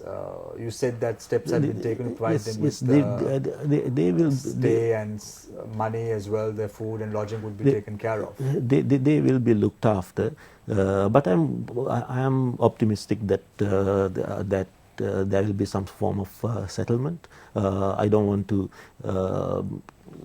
speculate on the negative. What if, and rather I would like to be more positive. And I think this is actually a security concern for Russia. And I think like people like Chomsky has said that some time back that no Russian leader would accept Ukraine joining NATO. And now then you might raised the question whether the Ukrainians as a sovereign nation has the right to join NATO or not. I'm not going to pose that question. Okay, good. We are speculating as well. Yes. So, Harinder, with regard to how things are unfolding now, because there seems to be some glimmer of hope at the end of the tunnel as far as the talks are concerned. Do you think Russia would back down? Look, Shami, given let's forget about the a little bit of the humane side of this, but what Russia has successfully managed since 2014 is to kind of maintain a strategic presence in the eastern region. And I think what they now want to do is somewhat, even if they back down, I don't see a permanent backing down, withdrawal, at least from one part of the country. So the point is this: if you are looking at it from a strategic perspective, what Russia wants to prevent immediately is any form of Ukraine in any form of a kind of a membership of NATO or EU. So though we have said the Ukraine has signed the application, if you have even minimal Russian presence in the two republics that they have accepted, Ukraine is not going to join the EU. Russia has made it very clear. It has disabled the ability of Ukraine to join any union at the moment. No, but we're just hearing the news that the president of Ukraine has signed the EU application. But it won't happen. It won't happen. If you have part of your country occupied, and if you then you have to think of a breakaway. The Ukrainian president seems to be having a lot of gut. No, you think so? As a 44-year-old. No, it's a good point, Shami. I think the Ukrainian president, it's the first real challenger Putin has met in his entire political career, who is the dead opposite of him. This Putin's success is what we call people call him a master strategist and all these things, but I think his mastery was at political warfare. The way he could manipulate the narrative, the way he could very easy, that has been Russia's strength. When it came to the US elections in 2016, the aftermath of the election created a massive policy, scholarly, political debate about how the Russians, created a weaponized narrative that totally shifted America's political narrative and made American people choose a political leader in their own country, manipulated by an external party. So that was the whole hint that the Russians hacked the election and, messed with the minds of the American public. But for the first time, you're seeing somebody who can mess with Putin's mind. If you look at all the messages Putin is putting out and Russian state television is putting out, look at Zelensky's little tweets. The one that where he talks about, here's my deputy, here's my, the president is also here. That's the first time we are seeing, as a political analyst. And he's also physically in the war front as well. I saw some pictures coming in from... The point is that it doesn't matter whether he's there or not. The matter is that it's been put out there. Yeah. So, information and narration, war of information and war of narratives was the Russian thing. So, so you mean to say that the Russian president miscalculated his political opponent who is fighting against? I think, there are certain mistakes we make. If you remember, I'm not making an analogy. Please don't see me in this. When Hitler was, had this massive plans of invasion, he was told about, what about the Americans? He said, the Americans, what a pariah nation, so, mixed ethnicities, nothing pure about them. They have only one opera house. We have 40 in Berlin itself. There was that miscalculation of sorts. So I'm not making an analogy, but I'm going to tell you is always, even the most prudent leader and most, the best strategist. There is this vision of a strategist. It comes back from Isaiah Berlin's time. The idea of a hedgehog and the fox. they always say all the strategies in the world either was a hedgehog, or that means clear tunnel vision. You keep thriving, that's the, you put conventional forces, you march in, you take over, you conquer. And then the fox who keeps on, that particular idea. So the Putin has always been seen as the fox, not as the hedgehog. But I think for the first time, the Ukrainians... He's been foxed. He, to a certain extent, because the way Russia is advancing into Ukraine, massive military columns, massive military might, which means so much of logistical challenges, fuel, supply lines, enough vulnerabilities to be hit by the well-armed, well-trained Ukrainian forces, which are armed by the Americans and the West, to do do exactly that. Every weapon, if you look at the inventory that went in the last 2 years to Ukraine, was a preparation to take on mass columns, to let anybody come in, and the insurgency and the guerrilla type of warfare, which the Russians are facing now. Yeah, so Hasit, if you look at the current war which is taking place in Ukraine and Russia, why is it that the Russians have been unable to seize full control of Ukraine? Is it because they're out of military power, or what is the reason? Because we all know Russia is a very strong, has a very strong hand with regard to warfare. And they've proven this yet and yet again for many, many decades, especially during the Crimea War in 2014, Georgian War. Then we saw, as Kusum mentioned before, in the 1941, June 22nd, the war against Germany. They've proven this yet and yet again. So what's the reason behind this?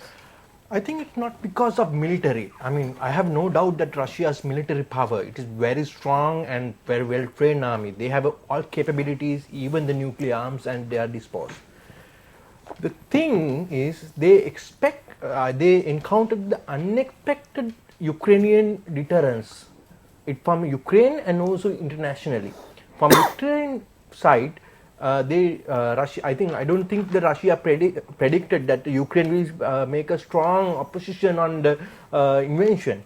That Putin may calculate that the Ukrainian president will leave the position immediately after hearing the invasion, but he didn't. And staying in the position and projecting his Ukrainian citizens against, or creating the morale against the Russia, was one of the biggest force that Russia encountered so far. That is why if you are invading some country, you need a ground support. That means the support from the country that you are invading. So Russia is lacking that one because of the strong sentiment, nationalist sentiment which has created over last 5 days by the Ukrainian president and also international community. So that is the main reason why Russia, even they are using full force, except the military power, they cannot conquer. So Dr. Hasit, in your opinion, who is at war? Is it Russia at war, or is it Ukraine at war? Both sides, I think. Both sides are at war. Putin started a war against Ukraine, but now with the current scenarios, it become a war against Russia also. I mean, from the war against Russia is not maybe the military, it may be the different dimensional war. For example, we have seen that the cyber attacks and also some sanctions imposed by the non-state actors, especially the multinational corporations and the individuals. So this kind of impact has created the more threat to the Russia and also more challenge Russia's hegemonic power at the end. Doctor, if I may, Dr. Hasit, quickly, how likely is nuclear war? Because Russia has said they've prepared the ground, if at all. Is this just talk? Is it just a threat just to scare the opposition, or do you think it's actually a realistic possibility? In my opinion, I hope it is just a show off. But Putin has showed that he is a committed man. As Dr. Harinder said, he has a vision. He is going to march toward his vision. So if we use the military weapons, even one single military weapon, then there will be the Third World War. Kusum, if I may ask you, do you agree? Is it just a show off, or is this a... Well, we've seen that happening a lot. The North Korea has showed off a lot during their military parades about nuclear arsenal, but later found out it's just a football field or a netball field or a volleyball field. I would personally take Russia a lot more seriously, and I think when it comes to any talk of nuclear weapons, it's always good to assume that people are serious and they mean what they say. I just want to pick up on something, if I may have a few minutes. I think my colleagues and yourself also use this word neutrality. I just like the audience at home to perhaps consider this, because Sri Lanka has a long history of being non-aligned. With this new government coming in a few years ago, I think it was Rear Admiral Kolmage that mentioned, the Foreign Secretary mentioned this principle of neutrality. Now, I think something that's been happening throughout the Trump years and maybe even before is this bipolarization of the world, where we're seeing a Chinese power in the hierarchy as well as the United States. And I think it's pretty clear that under this government, at least, Sri Lanka's non-aligned policy has been diluted and replaced by this vague neutrality. I think if there is a World War III, or even at this current level of hostilities, we can't deny that Sri Lanka, given this present government's neutral positioning, that Sri Lanka might be slightly exposed. I mean, no one can deny that we are closer to being a Chinese satellite today than we've ever been in recent history. So I think that's something that the audience at home might want to pay attention to. Another thing I just want to quickly mention, because I think a lot of people, the international community, everyone seems to be taken by surprise by what's been happening, but I just want to go to 1997 at a Senate hearing. Ambassador Jack Matlock, who was one of the major ambassadors in the Soviet Union and during that time, I quote, "I consider the administration's recommendation to take new members into NATO at this time misguided. If it should be approved by the United States Senate, it may well go down in history as one of the most profound strategic blunders made by the United States since the end of the Cold War. It could well encourage a chain of events that could produce the most serious security threat to this nation since the Soviet Union collapsed." So I think this is something that's been on the cards. What I think is crucial is how far is Putin willing to go, and how long can Ukrainian resistance hold? So, so Kusum, because you spoke about neutrality and the non-aligned policy, in 1961, when S.W.R.D. Bandaranaike was represented by Sidma Bandaranaike at the 1961 non-aligned summit, which was founded by Sri Lanka, was pioneers.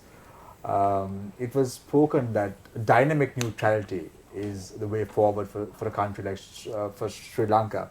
But we see a non-aligned being mixed up with neutrality. How do you view this? I think it's dangerous. I think I mean, there are several things that happened when this new administration came into power. One was, for example, Japan not getting kicked out of the light rail project was one. We gave India the tanks, took them back, agreed to a port deal, took that back, went back to another port deal. So I think there's a fair amount of, if someone says that the Sri Lankan foreign policy at the moment is somewhat confused, I don't think that's a mischaracterization. I think that's fairly accurate. So Taraka, do you want to respond to that question of Kusum, or?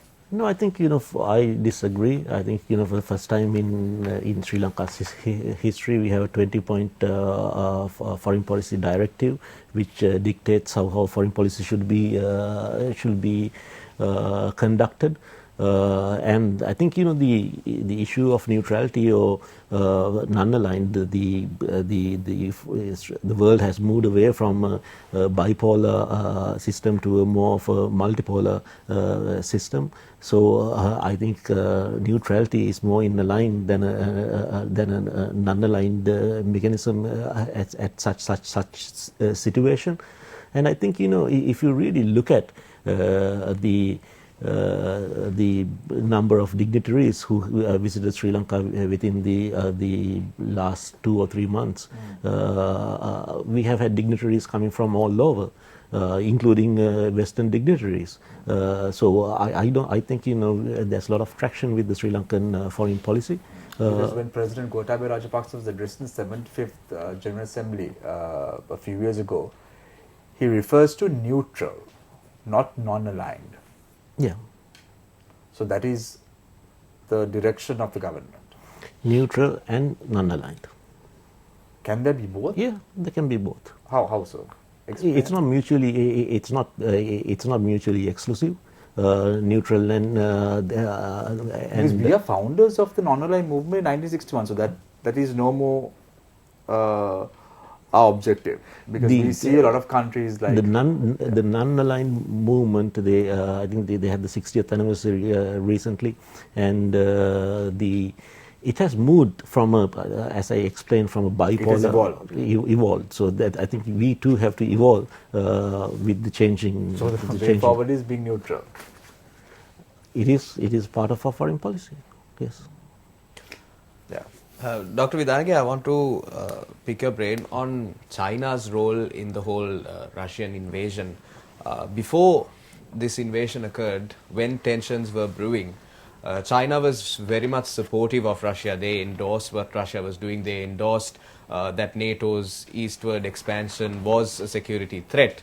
But last Friday, Russia's foreign minister came out and said that they are actually concerned about the scale of this invasion and whatnot. Do you feel like Putin's aggression or his assertiveness reduced somewhat because of this statement by China? Because we know that Russia would have been banking a lot on China's support had there been sweeping sanctions or sanctions imposed on Russia that would have crippled their economy or whatnot.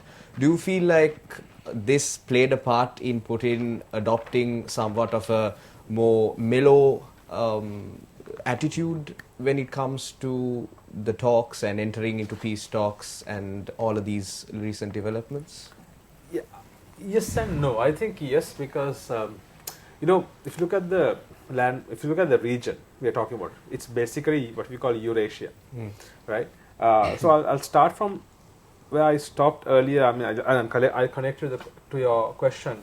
So, if Russia managed to not be successful in this conquest or invasion, but still manages to permanently, divide or break up Ukraine, it still matters a lot, because that means if they manage to wrest control of eastern Ukraine, see, east is where, I mean, of course, now people are aware of it. But, Ukraine probably is one of the world's largest wheat producers, and it's one of the most lush, agricultural lands. And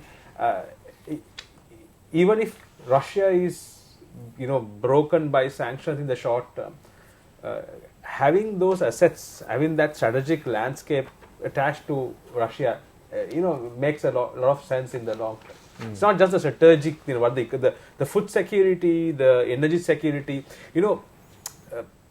The sanctions might work in the short term. Sanctions are not binding permanent solutions. So Europe cannot perpetually exist by enacting sanctions on Russia. That's a no-go. Nord Stream 2 will float very soon.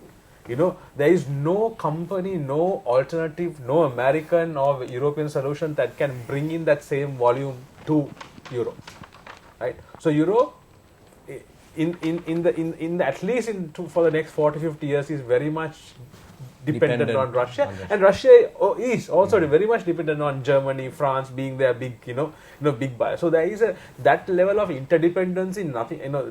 None of them can, get rid of. But where China kind of, where China fixed in this equation is both Xi Jinping and Putin. I want to make an analogy to Shamir also about Putin's worldview. I don't know that you guys see this, but China's this main global project, the BRI, is a re-envisioning of a classical China, a pre-modern China, an imperial China. Russia is not the same. They both have very interestingly imperial views, and that's why a lot of modernists, we learn about the state system from 19th, 20th century. So we are trying to explain this from this particular 20th century, 19th century perspective. But both these leaders have envisioned a project and modernized it, packaged it, and they're kind of unleashing it on the world in that scale. But at some point, these will clash as well, right? But Harith, if you look at it now, Yeah. at the last election that was held in Russia, it was decided that Putin is going to be the Russian president until the year 2036. So we have to live with it, don't we? Now, Not just Putin, yeah, Xi Jinping also. yeah, Xi Jinping as well. So that's what I'm telling you. Guys. Yeah. And what I'm telling you is none of them are. I mean, see, this democracy promotion, all of this, the Western projects, is a little bit stalled because of these two. Very interestingly, we can't judge it. I'm not as a If you political look analyst, I at can't judge. overall, if you look It's at changing. yeah, it's changing now. It's If you look at countries now, we saw the Egyptian president Hosni Mubarak falling as a result of the Tunisian uprising that took place. We saw Muhammad Abdul Gayoom from Maldives, after serving for 40 years as the head of Maldives, had to go because of the democratically held elections subsequently. Then a lot of new developments have taken place. You saw Muammar Gaddafi, the Libyan head of state, being killed by NATO forces in 2011. So you've seen a lot of developments taking place. Do you think that the people of Russia will resort to something different as the time goes by? Yeah, I'll take you back to the same example. So this is a 2010-2011 democratic moment. Everybody kind of thought, okay, the tyrants are falling. Yes, yeah. Yeah. And the Americans also reluctantly supported the fall. But now they are also facilitating a new breed of leaders who are not as democratic. You know, who's heading Egypt? Who's in power in Poland? Right? So if you look at it, so the democracy promotion is gone to a certain extent because the strategic interests of Western countries, especially the US. The US is no longer. I mean, they can use the democracy. They will accommodate whoever who is a authoritarian or a tyrant or whatever, if it fits their strategic perspective. Yeah, so because if you look at it, Harinder, as you correctly mentioned, if you look at the Hungarian president, who is a prodigy of Putin, of course, is now for sanctions in Russia. If you look at the president of the Prime Minister of Turkey, who is a very close ally of Russian President Putin, is also going against the norm right now. Yeah, that is because Shami, that is not because of Russia. I think it's because of the strategic interest. The Americans losing control all over the regions they held control had created a lot of vacuums. For example, in Libya, it's actually the Russians and the Turkish that are fighting it out for dominance. So the two groups that Libya has been controlled is supported by the other sides. The recently concluded Armenia-Azerbaijan conflict, same story. So they all have different interests. The world, I would like to quote Jaishankar here, the Indian Foreign Secretary. He was very clear recently, last week at the Munich Secretary Conference. He was asked similar questions. He said, he told the person who asked the question, look, are you asking me the right questions? India is seeing that the world is becoming very different. It is a very diverse world. It's a very complex world. And like questions like non-alignment doesn't even matter anymore. Right? It doesn't matter. Right? Neutrality is a practically useful foreign policy tool. But neutrality is not the singular solution in the foreign policy. That's what I think the minister is trying to tell you. I actually am. I also should say that Sri Lanka, we cannot push even the government now and ask, hey, are you neutral? Are you going to be neutral or no? They will say, yes, neutrality is a moral position, but that does not mean it's a singular form of foreign policy that Sri Lanka can. Sri Lanka should explore a panoply of options, but sticking into the position of neutrality, right? But that doesn't mean Sri Lanka can be transactionalist, which means if the Chinese are giving us a good deal, we take it. If the Indians are giving us a good deal, we take it. If we feel no, but if you look at it, Harinder, you have a good point. But remember when 1961, when Sirva Bandaranaike was championing the non-aligned movement, it was a toss between India and China. But because of the non-aligned policy that we had at that time, we were able to manage both countries very well. Yes, and at we were that able point, to get a but lot I of think it's a very grants. different time and space context, Shamil. Yeah. I agree at that particular time it would have worked. But what I'm trying to tell you is something. Let's come back to Russia. I think come back to the question of China, right? I think it's this particular strategic space that that's been kind of, everybody's trying to fill vacuums. Russia is trying to fill a big vacuum because they know for the first time Western Europe is weak, right? Turkey is trying, and Saudi Arabia is trying to fill a big vacuum, knowing that the Middle East, North Africa is kind of adrift, and China is trying to fill a bigger vacuum, seeing how Eurasian landmass, which it's the closest to it, if it can because it's strategically it's Belt and Road Initiative, its connectivity goes up to Greece, to Spain, and from the other side it goes up to Venezuela. So I think for China this conflict is creating a strategic opportunity, but China also wants to control it in China's eyes. It doesn't want it to drag China down, but it wants it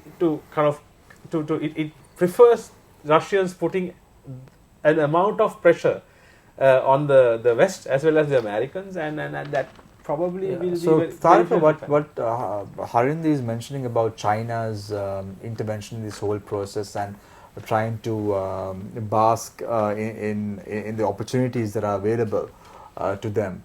How do you view the situation? Because you have been very closely working with the subcontinent as well. So how do you view China's role in this process?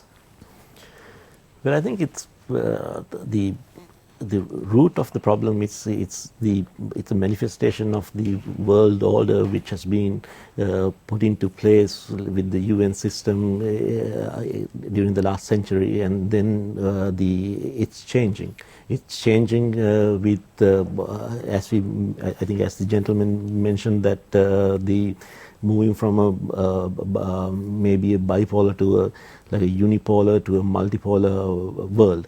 So, but nonetheless, the world hegemony is still controlled by certain powers. Let's say, so I think unless that there is some change to how that is, unless that mechanism is changed and substituted by a different mechanism, I think these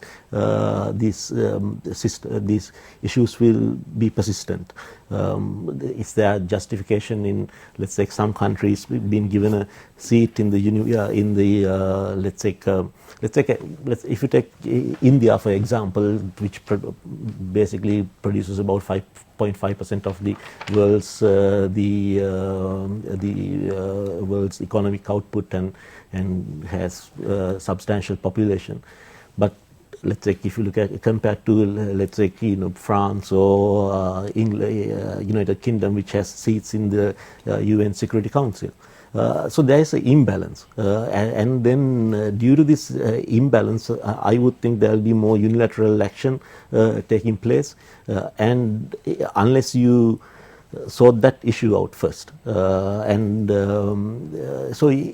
then countries will also justify taking aggressive positions for the, I think what Harinder said, that but small countries, nations like Sri Lanka are sandwiched in between all this, because if you look at the UN Security Council seat in 2012, India was lobbying heavily to get a Security Council seat at the United Nations General Assembly. They were one of the observers in 2012, but countries like Sri Lanka could not support India even at that time. This was during Mahinda Rajapaksa time, because Sri Lanka was very close to Pakistan. Pakistan was lobbying against India getting a UN Security Council seat. So at the end of the day, Taraka, Sri Lanka is being sandwiched, isn't it? Countries like Sri Lanka, you cannot just say Sri Lanka, but countries like Sri Lanka are being sandwiched in this entire equation of world power struggle. That has always been the case, throughout history. When there's a strong power, it has its regional influence. I mean, everybody says that during the King Asoka's time that the Buddhism came to Sri Lanka, but I mean, what people don't realize is that he was a military leader prior to that. So there was an influence. The Buddhism also was the influence of India becoming a huge regional power at that time. So I would think that is to be expected. Dr. Vidanage, I just want to revert back to the statement you made earlier about Russia being a key contributor to the world economy as a whole. When talking about that, do you feel like if this was any other country that had invaded Ukraine or another country for that matter, do you feel like Western powers wouldn't have exercised as much restraint as they have now if it was not Russia? Do you feel like it is because of the virtue of Russia being such a key contributor to those Western economies and European economies that these countries are also holding back and not putting boots on the ground or taking a military approach to this invasion? Just to be very point blank, I think that none of them want to mess with the Russian military. It's just conventional military. If you look at the force projection, I mean, and if you look at the military technologies they have developed, the Russian armed forces modernization, not the naval army, as well as the missile capabilities. I mean, Russia is the only country which has actually functioning and serial production going on into a hypersonic missile system, right? So, I mean, the Americans still doesn't have it. They don't. China, not as they have not gone into serial production in that way. You know, the Zircon is the most I think effective working hypersonic weapon system that they can even deploy even right now.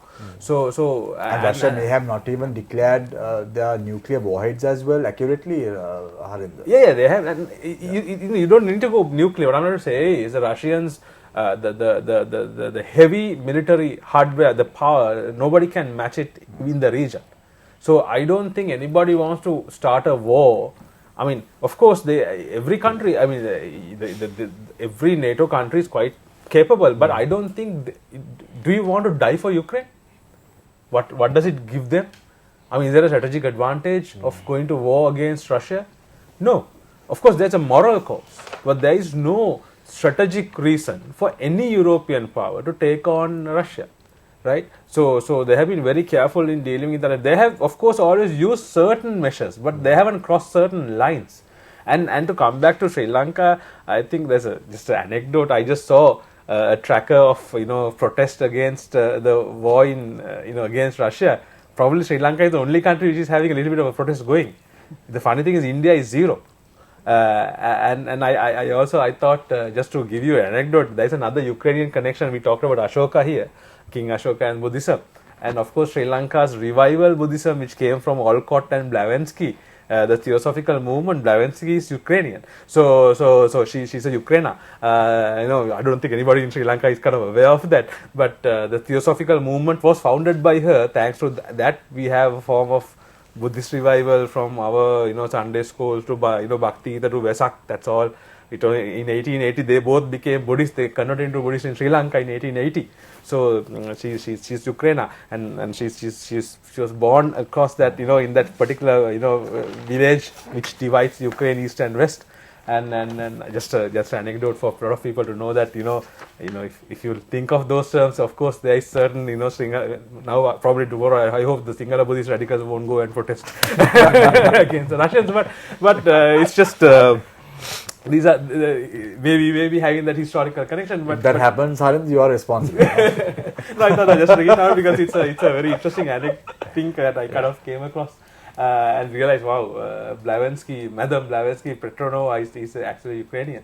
But the point here is that answering you, I don't think it's not just about the economy. It's basically comes to strategy is all about survival. So who wants to put their survival at stake and die for Ukraine? Moral cause is there, yes, right? Because everybody knows why Russia is doing that also. They know. So I think they are managing certain, and I don't think anybody wants to go nuclear as well. I think Russia was just, I don't think Just an intimidation. Intimidation, but it's as Kusum said, it's a strong message. It doesn't should be taken as a light message. It's a strong message, but and everybody knows they can deliver it. So the capabilities Russia has, and the biggest thing, the biggest military capability, dominant capability America has is the air, but Russia has enough anti-air capability to nullify that threat.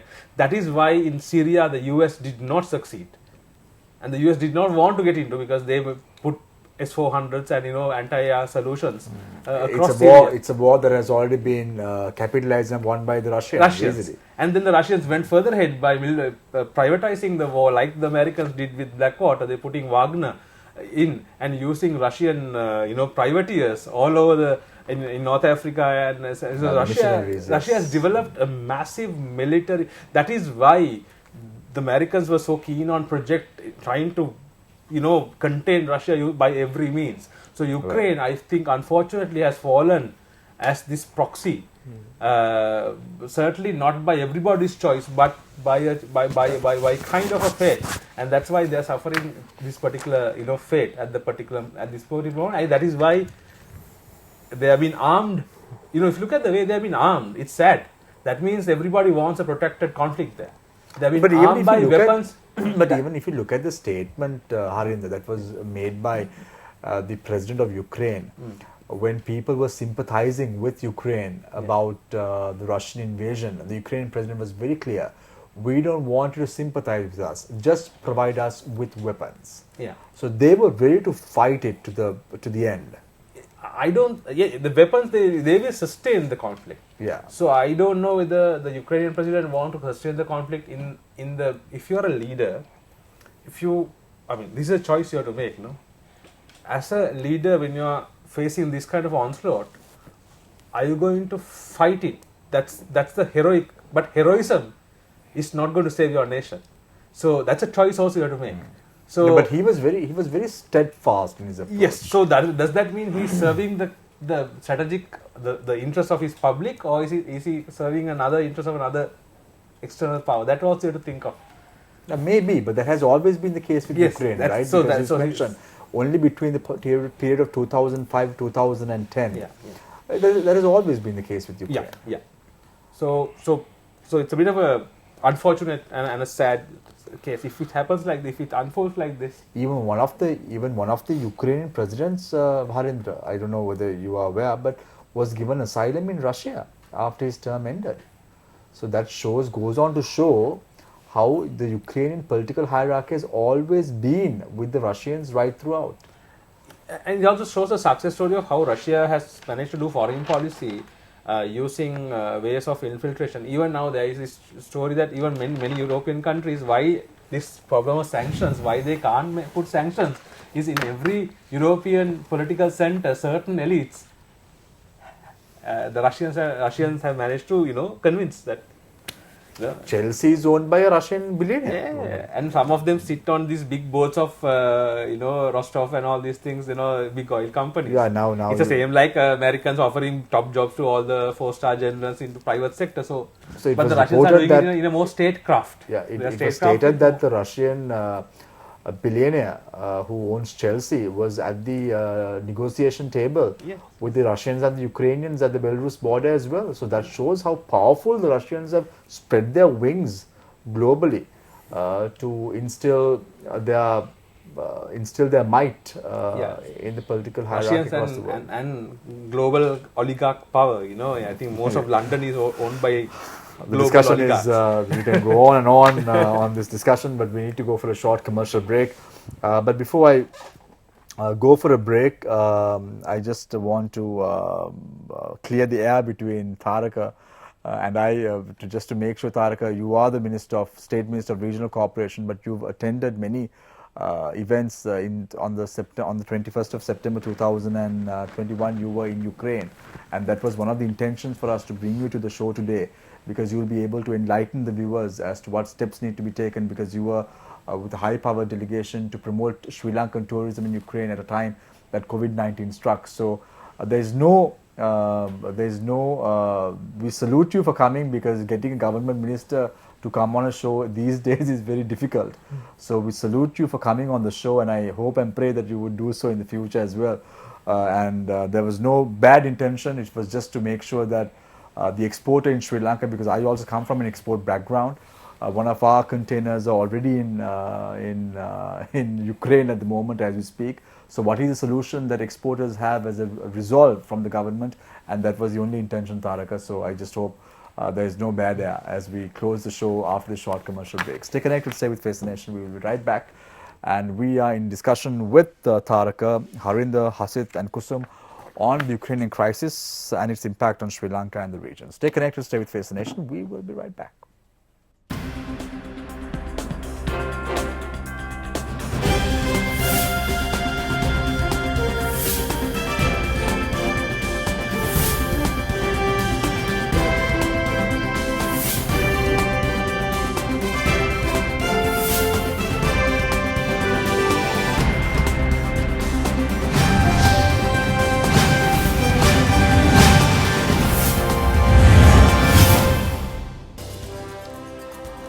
Welcome back. This is Face the Nation. We start off the final round with Harinder Vidanage, Head of Department, Defence and Strategy Studies, Kuthalawala Defence University.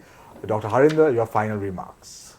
How do you view the current crisis in Ukraine, and what will happen next, and what we should do as a very small nation in the subcontinent?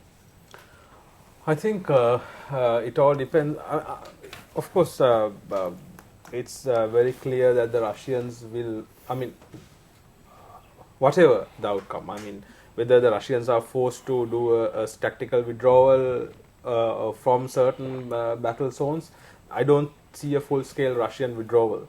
Russia would want to have certain presence, and of course, ideally, they would prefer a regime change, but that's a bit too far. But Russians would also be very weary of this becoming an entrenched conflict, because the moment it becomes entrenched, it will work against the Russian interest, because Russia has always thrived on a certain level of They have kind of devised a very successful info war kind of a strategy, where they managed to manage the information sphere as well as the battle sphere. Sometimes the information sphere better than the battle sphere. So the whatever the narrative, the information that is going out, they have always controlled. But when they have gone into a foreign territory which they don't have the total control of the information sphere, prolonging it will be very disadvantageous for them in politically as well as militarily. So I assume they also want some kind of a conclusion.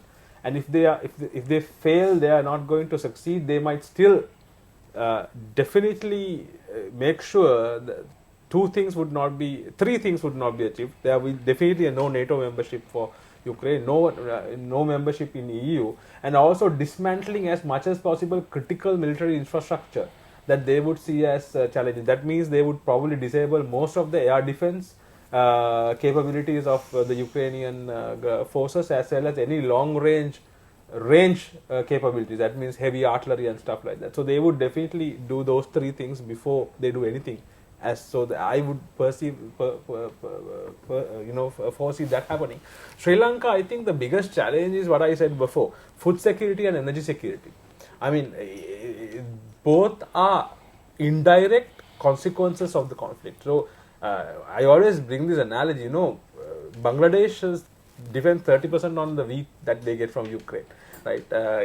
All the Asian countries, African countries, even Yemen, 50% of the wheat is from Ukraine.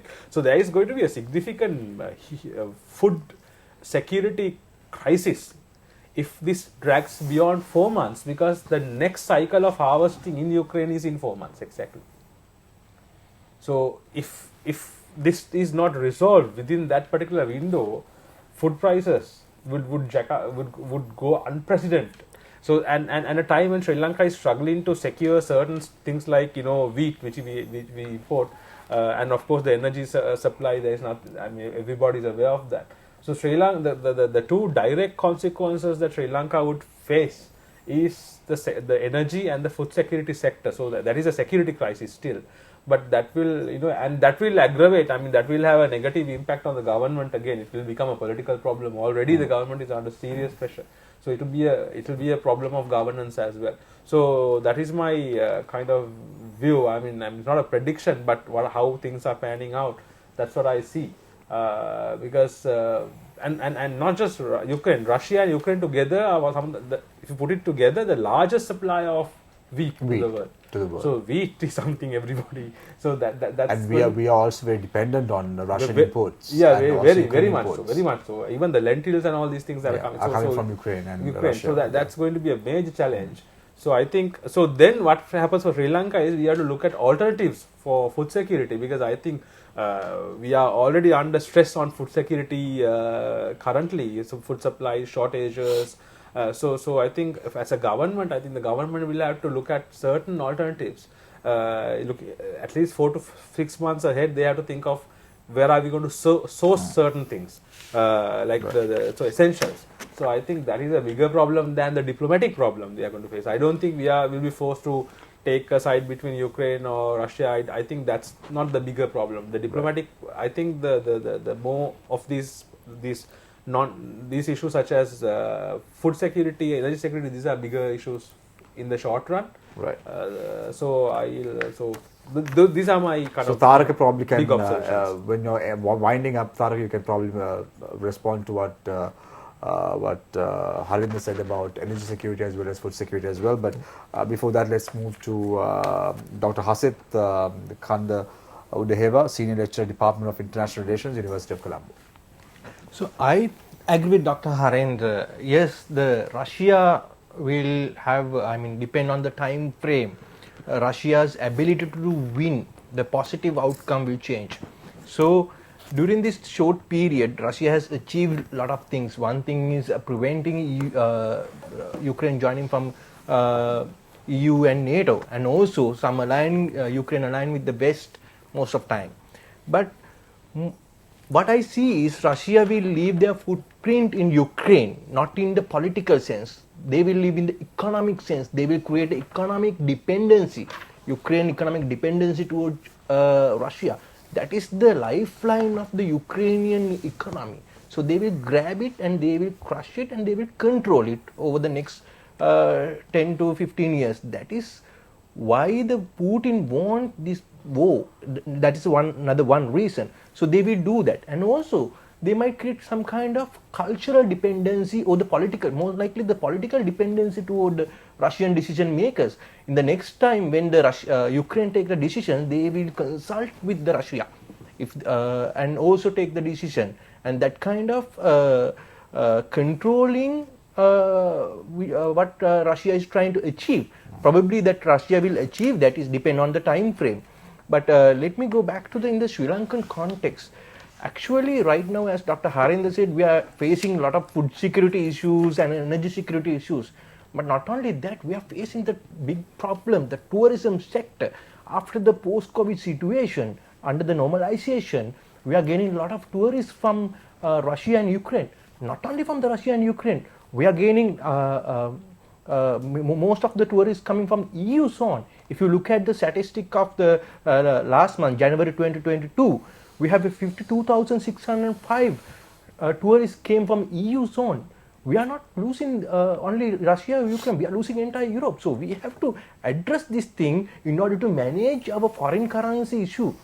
And also in order to, we don't have any alternative when it comes to tourism, because not Americans are coming, not Indian, not Latin American or African people are coming.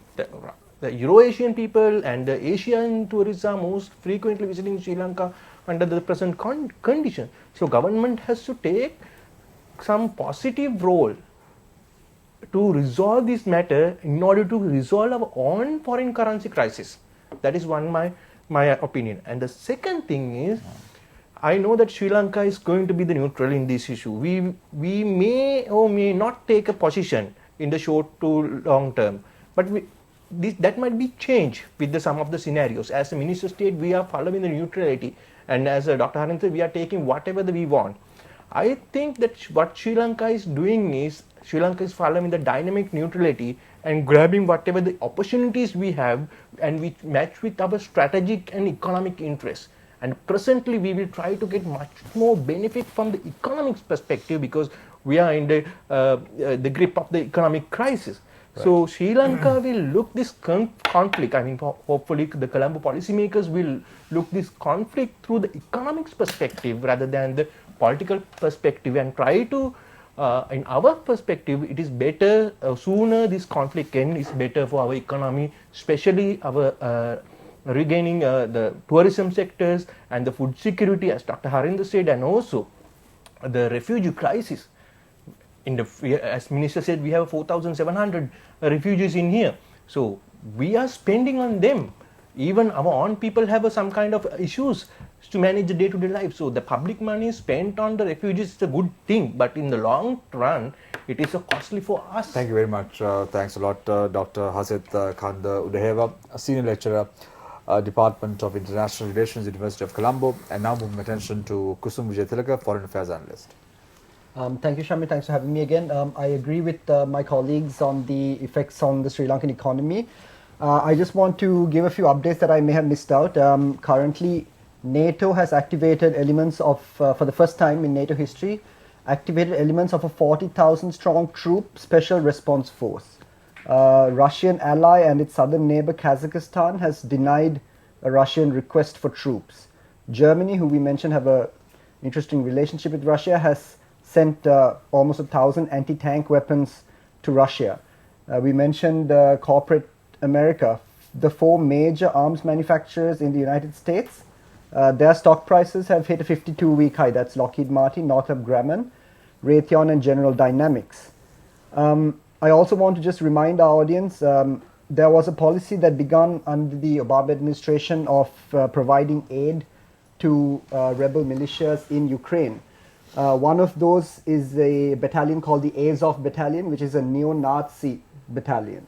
When the Trump administration came in 2018, they even started providing lethal weapons and ammunition to this Azov Battalion. So essentially, United States has funded a neo-Nazi, a very powerful neo-Nazi group in Ukraine.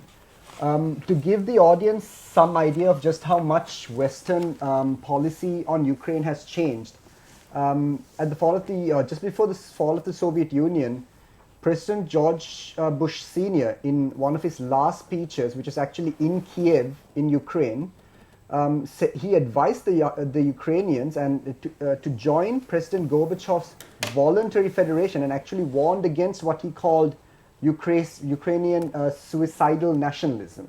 So I think that just gives you an idea of just how far things have come down. If you want to really prevent Putin from going forward, Yanis Varoufakis, the Greek parliamentarian and intellectual, mentioned that all you really have to do is to stop buying gas supplies from Gazprom now. This is obviously not going to happen.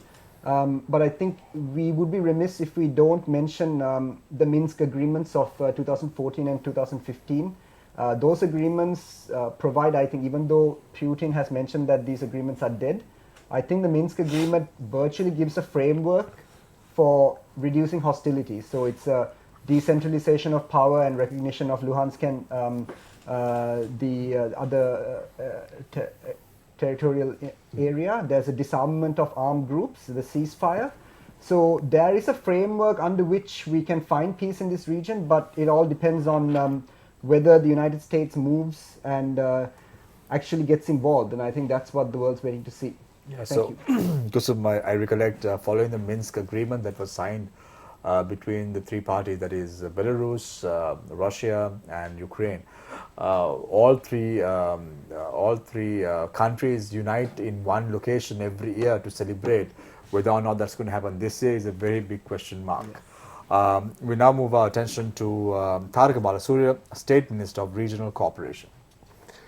I think as far as the energy security is concerned, it's a worrying factor. Even if this war was not there, the oil was at 95, and we know that the COVID situation has not stopped entirely. And then if in a post-COVID world, there will be more demand for energy, and we would think that the prices would increase no matter what. The food security also, I think, although Ukraine has a population of 40 odd million, 44 million, I think they produce food for about 600 million odd people. So that would be a factor if it's a prolonged war. But I would think that I see a lot of similarities to this situation to the Cuban missile crisis situation.